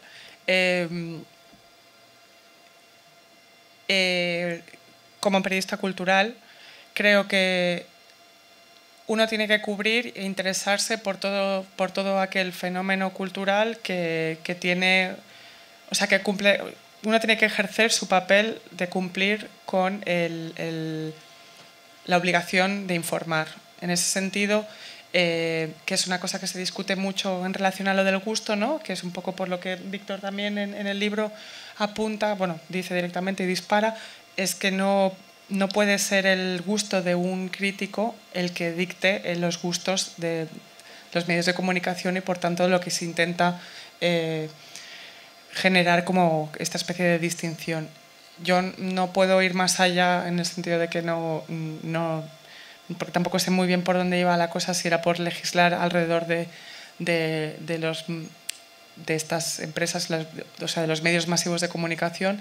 Sí que puedo hablar de la responsabilidad de quien trabaja en algo relacionado con cultura, de informar, que siempre hay que balancear un poco entre el concierto de Shakira en el Palacio de los Deportes, ¿no? Y un concierto pequeño o un escritor que empieza y que es susceptible de generar un interés o que uno considera que puede resultar interesante para el público para el que uno escribe. Pero dejar de lado completamente, yo creo, el gusto, sin duda. Yo sobre las radiofórmulas me gustaría decir que bueno, mi posición es que la música de radiofórmula per se no tiene por qué ser mala, ¿no? Ha tenido periodos muy brillantes. Por ejemplo, pienso de música masiva apoyada por las radios totalmente. Por ejemplo, pienso en la música disco, que durante la Guerra Fría, que era un periodo de muchísima hostilidad, creó un espacio de relación de comunidades, digamos, marginadas, ¿no? Los negros, los latinos, los gays. Y fue un caso en el que las radios, y además que estéticamente era una música que a mí me parece muy avanzada, y que fue un periodo brillante de la radiofórmula, ¿no? Respecto a este problema también volvemos a lo de la masa versus las élites. O sea, si una gran mayoría de gente solo oye una música de radiofórmula que consideramos vulgar, normalmente no es porque no es una elección totalmente libre, porque es tal el machaque mediático con ese tipo de canciones que no tienen, si no dedican una gran parte de su tiempo a buscar alternativas, pues no tienen otras, ¿no? Entonces eso en el mundo de la cultura últimamente hemos vivido un proceso en las 2 últimas décadas de concentración empresarial, ¿no? De todas las promotoras fundiéndose en una, hasta que Live Nation ha conseguido una posición dominante. También en Estados Unidos todas las radios se han ido juntando, medios de comunicación, procesos de integración y de sinergia que hay que encontrar alguna forma de desactivar, porque son procesos en contra de la diversidad cultural. Así que cuando hablamos de estas culturas masivas, industriales, en vez de culpar, entre comillas, al gran público de su falta de sofisticación, lo que hay que mirar es a cómo los directivos empresariales, las élites, lo que quizá podríamos llamar casta de la industria cultural, está trabajando activamente todo el día para minimizar nuestras opciones culturales. Sí, sobre lo que comentabais de las cooperativas. O sea, yo ya lo comentaba antes, es decir, no se trata de hacer una campaña en favor de la forma jurídica de la cooperativa, sino de cómo fomentamos las prácticas que surgen de la cooperación. Entonces, estamos en un ecosistema actualmente, tanto legislativo como también mediático, que deriva del mismo, que no fomenta esto, sino más bien lo intenta impedir, ¿no? Entonces, yo creo que se trata de fomentar un nuevo ecosistema en que las prácticas cooperativas, o a través de las prácticas cooperativas, para imaginar nuevos modelos culturales. Hay un caso que para mí es paradigmático, que es el de los sellos discográficos independientes. Muchos de aquí los conocemos, ¿no? Y es que son un montón de pequeñas estructuras empresariales, algunas son cooperativas, otras son asociaciones culturales, otras son SLs, pero que funcionan, me atrevo a decir que el 90% bajo una lógica, digamos, bajo un modelo que es el de la gran industria cultural o de la gran industria musical, ¿no? ¿Cómo favorecer desde las políticas públicas que estas microestructuras, que muchas veces, por no decir siempre, necesitan de ayudas, ya sea por infraestructuras o por subvenciones o por cualquier otro tipo de ayuda, pues fomentando la cooperación entre estas infraestructuras, que además muy a menudo trabajan de espaldas las unas con las otras, ¿no? Yo creo que esto es una manera de pensar la cooperación no desde la lógica jurídica, sino desde la lógica del trabajo cultural también. Bueno, y lo que ha dicho David también es muy importante, lo de la ausencia totalmente de cultura sindical dentro del mundo de la cultura, ¿no? Y eso también lo hemos mencionado, lo que ha pasado en la Central, la huelga de la FNAC, lo que ha pasado en el Primavera Sound. Eso es un tema gordo que seguramente merece una o varias mesas de cómo integrar mecanismos sindicales en el mundo de la cultura y que funcionen para todos. Hola, buenas noches. Yo no me veo capacitado para definir qué es cultura, pero sí me atrevo a decir que no lo es, y creo que no poder estar aquí hoy en este debate lo es, y es lo que le ocurre a todos los chavales que tienen 14, 15, 16, 17 años y no pueden acceder por la legislación actual a las salas de conciertos. Y eso en determinada medida también marca o influye en la cultura musical que uno adquiere, en lo que traga de las radiofórmulas y demás. Y me gustaría saber qué propuestas de cara a esa legislación concretas tenéis. La de Podemos. No toda la gente. No, eso es un drama, ¿no? O sea, la entrada... O sea, la edad mínima para entrar a salas de conciertos es aberrante, ¿no? Y tiene mucho que ver con lo que se va comentando, de que la gente también, si no puede acceder a cierta cultura porque es ilegal directamente, pues claro, al final vemos eso, que es ilegal que entren a un espacio como este o a la Sala Apolo o cualquier otra, pero no es ilegal que vayan al Palau Sant Jordi o al Palacio de Deportes a ver un concierto, ¿no? Entonces, sí, es uno de los temas que están sobre la mesa. Y aparte de eso, hay una estigmatización de ciertos estilos de música, ¿no? Lo vimos cuando pasó en Madrid la tragedia en Madrid Arena, que salió inmediatamente Torres Dulce a decir que no era un problema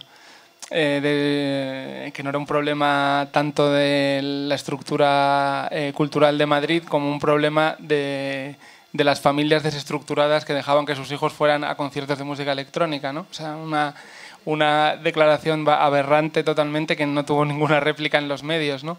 Ahora esos chicos de 14 a 16 años, muchísimos de ellos han escogido como forma con la que les apela musicalmente la electrónica, y eso todo el sistema del Ministerio de Cultura, todas las instituciones culturales lo ven con una distancia y con un desapego que también es una cosa fuerte que habría que estudiar.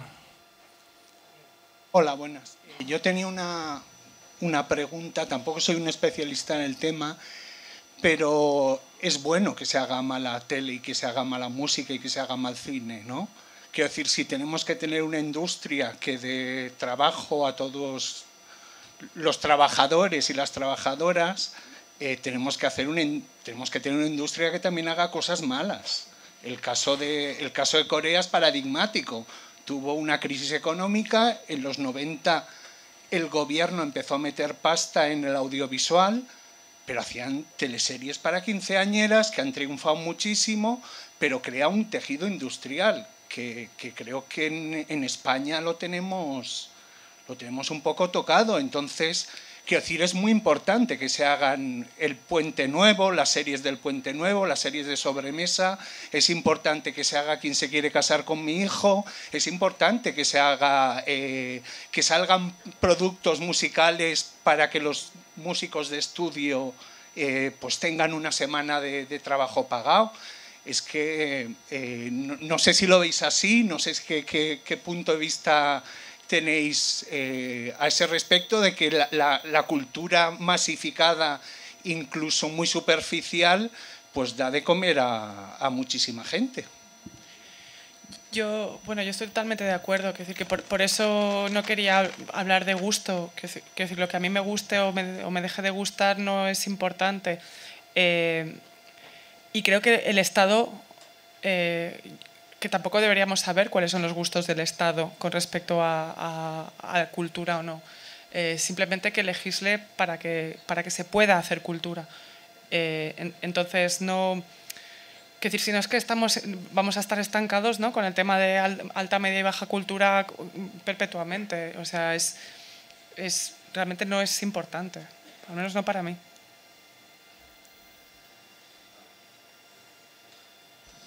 Yo no sé si ese contexto es sujeto de ser, o sea, no sé, si el Estado debe incidir políticamente sobre eso, ¿no? No, tengo mis dudas.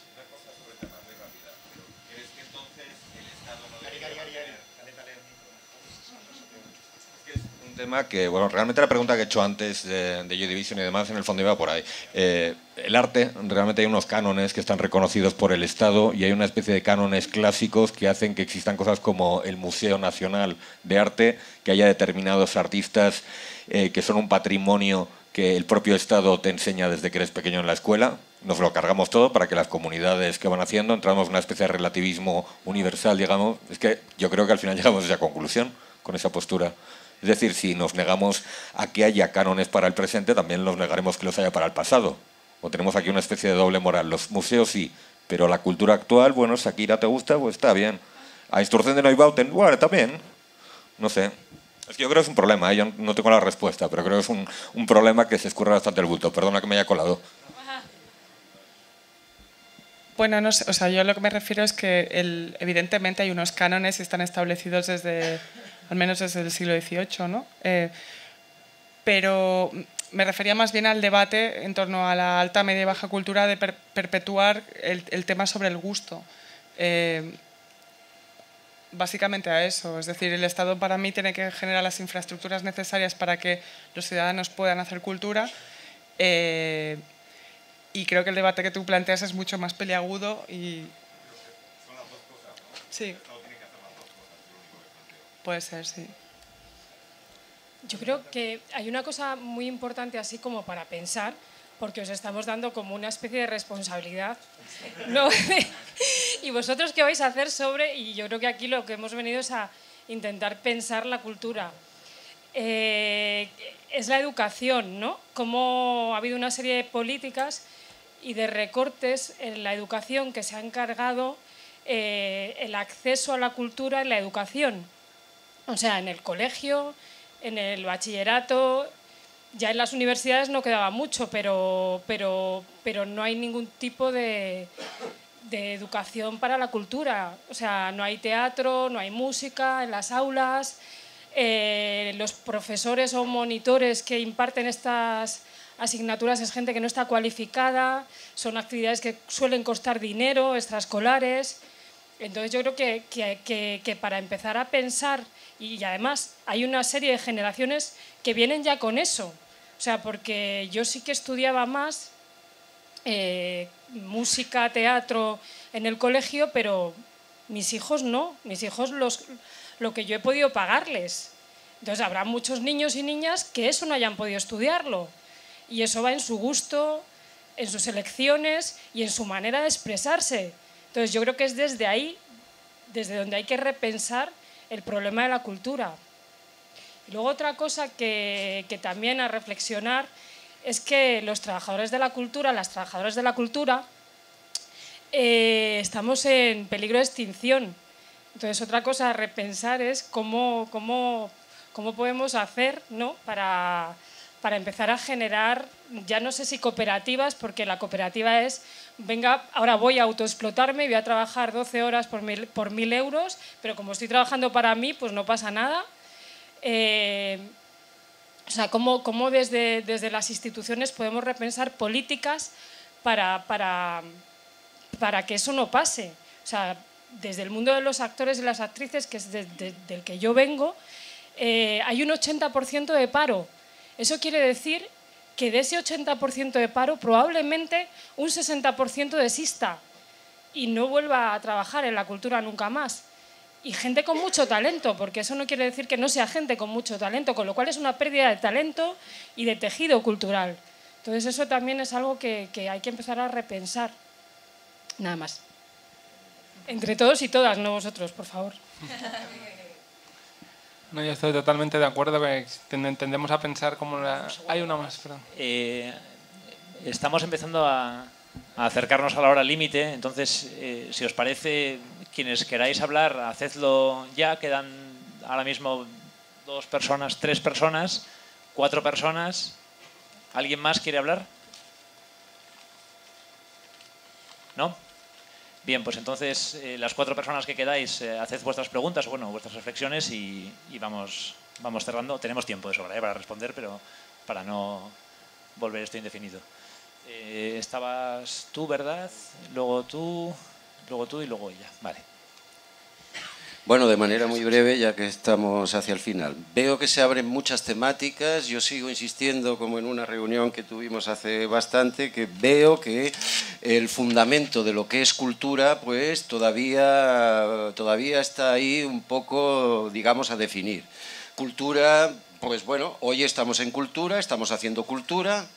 No solo en una reunión de cultura, haciendo ya cultura, pero también estamos haciendo política, en el sentido muy laxo, muy amplio de la palabra. Cultura, cultura política.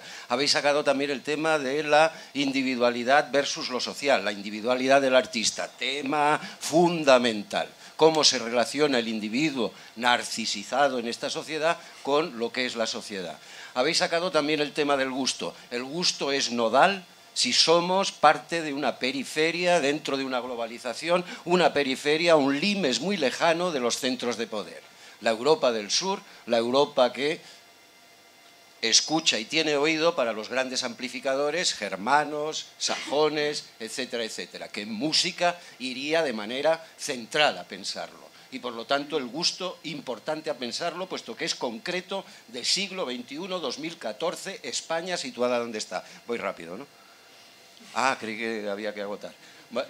Y la otra, simplemente una sugerencia concreta, ya que hablabais de Estado, me incluyo, ya que hablábamos de Estado, medidas, tal, pues una pequeñita que tiene que ver con la última intervención, educación. ¿Ya? En un momento dado, en otra reunión, hablábamos del patrimonio cultural español.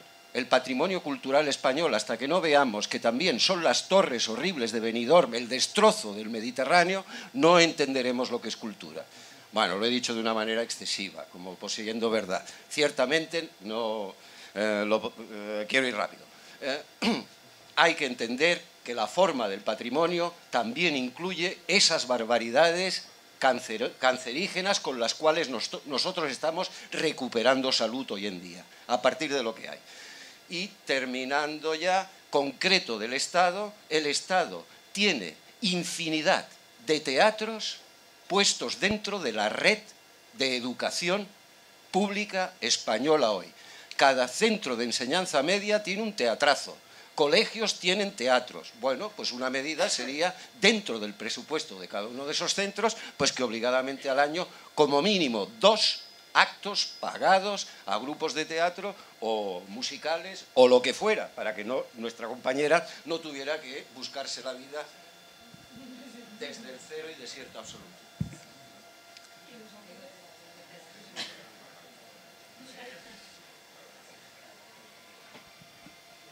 Gracias. Buenas noches.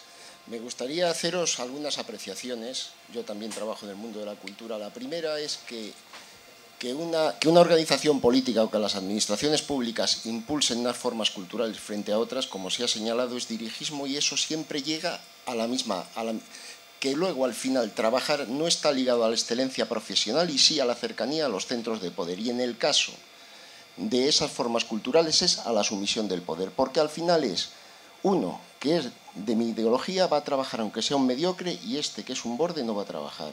Eso es un problema para la cultura, y en España uno de los problemas de la cultura es la sumisión por la pasta.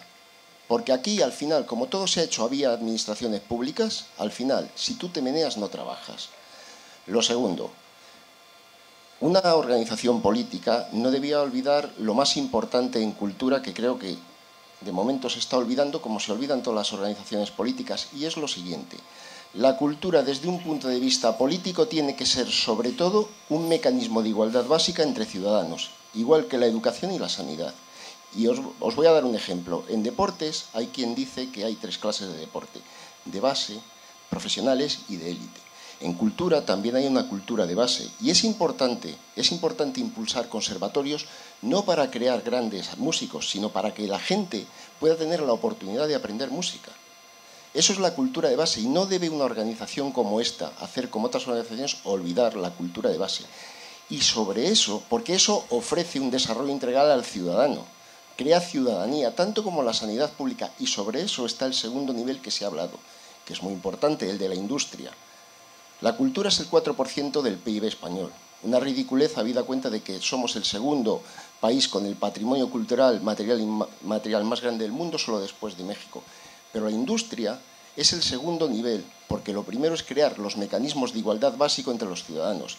No se trata de que la gente aprenda pintura para ser un Picasso, sino que eso desarrolla ciudadanía, y eso es lo que las organizaciones políticas deben impulsar a todos los niveles administrativos, y por desgracia se olvida siempre. Y uno de los problemas es que en política siempre nos metemos gente de la profesión, y claro, siempre estamos pensando en nuestros problemas, cada uno el de nuestro gremio, y se nos olvida ese nivel, que es muy importante. Se nos olvida ese nivel muy importante, pero lo mismo que hacemos pistas de atletismo no pensando que nos van a salir todos superdeportistas, también en cultura hay que empezar por ahí. Porque de lo contrario vamos a esa cultura no como elemento de igualdad, sino que vamos a esa cultura para élites pijas que se traen con cargo a los dineros públicos un tenor de Nueva York, y repetiremos una y otra vez el eterno ciclo, nada más. Disculpadme un segundito. Creía que había sido clara en la presentación, pero me estoy dando cuenta en las últimas intervenciones del malentendido. Esta charla la organiza el Círculo de Podemos Cultura, pero ninguno de las 3 personas que están en la mesa son miembros activos del Círculo de Cultura. Es decir, forman parte de... pueden recibir la información, pero no vienen en todo caso en calidad de representación del Círculo, ¿vale? Quizás tiene que ver con lo pregnante que es Podemos o con las ganas de tener interlocutores, pero que no necesariamente os dirijáis a ellos en calidad de representantes de Podemos. No, me refería en genérico y no era una recriminación, era simplemente una apreciación sobre un olvido que me parece que es endémico en la política española.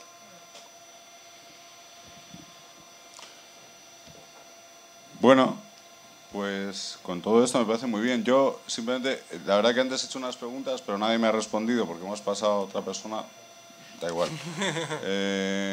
Ahora me gustaría saber, por ejemplo, qué vamos a hacer con el mercado de los All Masters, ya que tú lo has dicho antes. Yo no encuentro. Digo, vamos, ¿qué vamos a hacer con el mercado de las subastas que dirige el mercado internacional, y qué vamos a hacer con las viejas obras? ¿Qué vamos a hacer con nuestro patrimonio nacional? Y cómo, por ejemplo, vamos a poner nuestro patrimonio nacional en diálogo con nuestro patrimonio actual. O sea, o si hay alguna idea al respecto, o... Bueno, me gustaría saberlo, simplemente.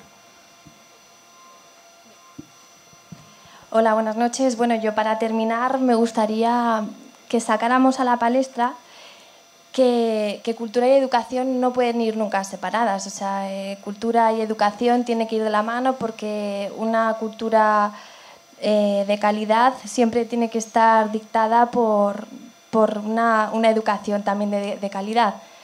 Y es una forma de que la ciudadanía de alguna manera dignifique las profesiones. Yo, por ejemplo, soy actriz y estoy harta de que me tenga que aguantar que los contratos me contraten como figurante, y es que me duele el alma. Sinceramente, yo creo que que para dignificar la profesión necesitamos que se dignifique la educación y con bases morales, deontológicas, donde cada ciudadano de alguna forma, pues esa revolución que estamos sintiendo sea desde dentro y no sea pura palabrería, sino simplemente por pura necesidad.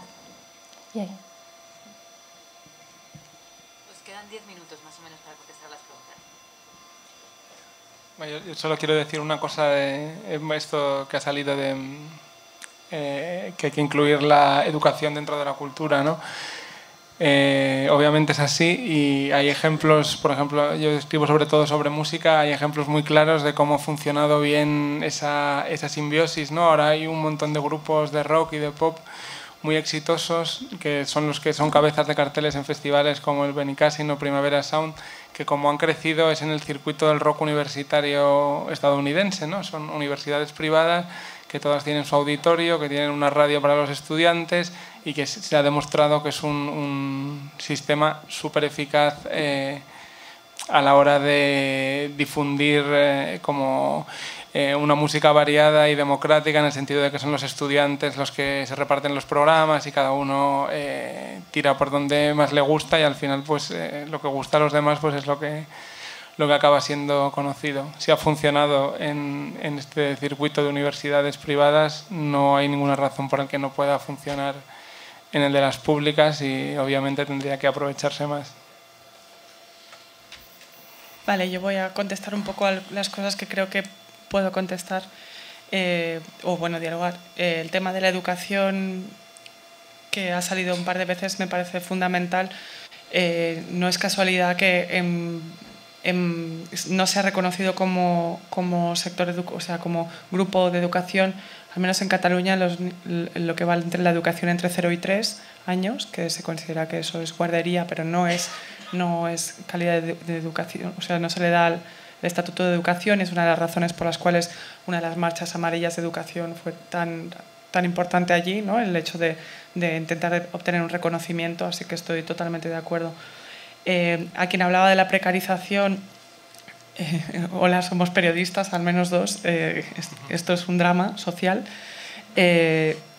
muchas veces muy silenciado por la vergüenza que implica no saber que tu sueldo no necesariamente, o sea, que no llegas a fin de mes necesariamente por tu profesión, sino haciendo otras cosas, y que de hecho con Víctor lo hemos hablado alguna vez, de la necesidad incluso de visibilizar de qué manera estamos precarizados y cómo es así.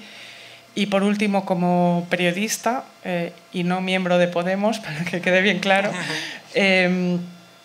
a mí ha salido por ahí la idea del dirigismo en torno al gusto y a la creación de gusto desde lo político, o sea, desde quien ocupa el lugar político, y a mí me gustaría saber, y estoy con mucho interés y incluso con ciertas reticencias, a ver qué pasa si realmente, o sea, noto en lo que se habla también de la creación, de la necesidad de creación de un gusto contrapuesto a ya un gusto tradicional o de casta o lo que sea, que hay que subvertir. Yo como periodista estaré muy atenta a ver qué quiere decir eso si Podemos llegar al poder. Gracias. Bueno, yo no tengo tan claro que las políticas educativas y las políticas culturales tengan que ir de la mano. Yo creo que son cosas distintas y ámbitos distintos. Eso no quiere decir que la educación no tenga que incorporar en sus currículums mucho más carga cultural. En eso sí que estaría de acuerdo, pero creo que son dos contextos de políticas públicas que no creo que se tienen que hacer en un mismo espacio de práctica política. Y luego un tema que ha salido y me parece muy interesante es el tema de la sindicación del trabajo cultural. Es cierto que hay una falta de sindicación o de referentes a la hora de encontrar asociaciones que velen por los derechos del trabajador cultural muy significativa, ¿no? Mientras que en otros ámbitos pues obviamente no la hay. También habría que reflexionar al respecto si el trabajo cultural tiene, que yo creo que sí, pero hay que, creo que identificarlas, tiene particularidades que lo diferencian del resto de cuestiones laborales, ¿no? A la hora de pensar reivindicaciones y derechos laborales.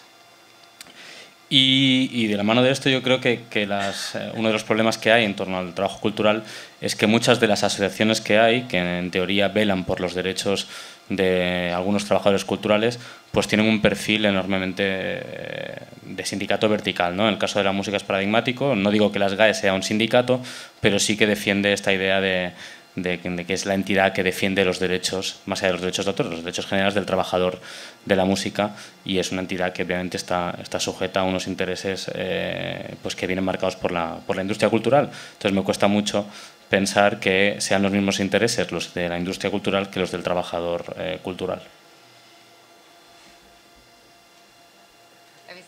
Pues teníamos una palabra que nos acaban de solicitar.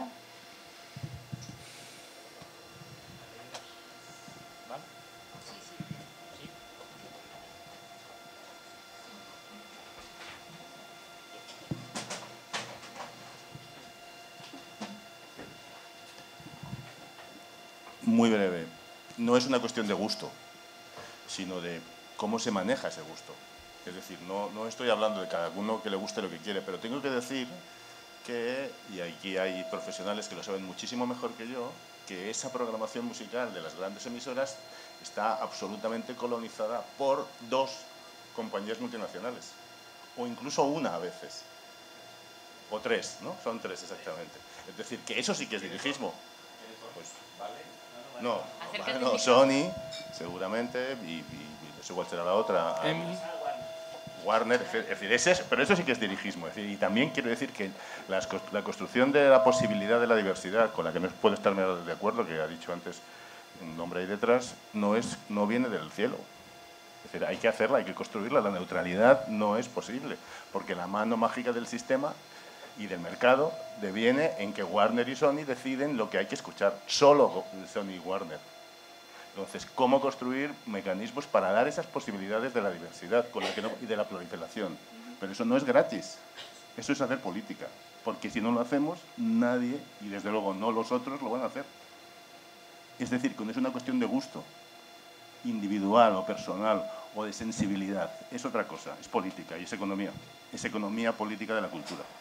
Sí, no hablaba específicamente de esa intervención. Digo que es algo que sin duda sí que se ha comentado en torno al discurso de Podemos, que ha surgido varias veces, el hecho de si se habla del gusto y de la necesidad a veces de modificar o de un gusto más por la cultura popular, la necesidad de auparla enfrentada a otro tipo de cultura.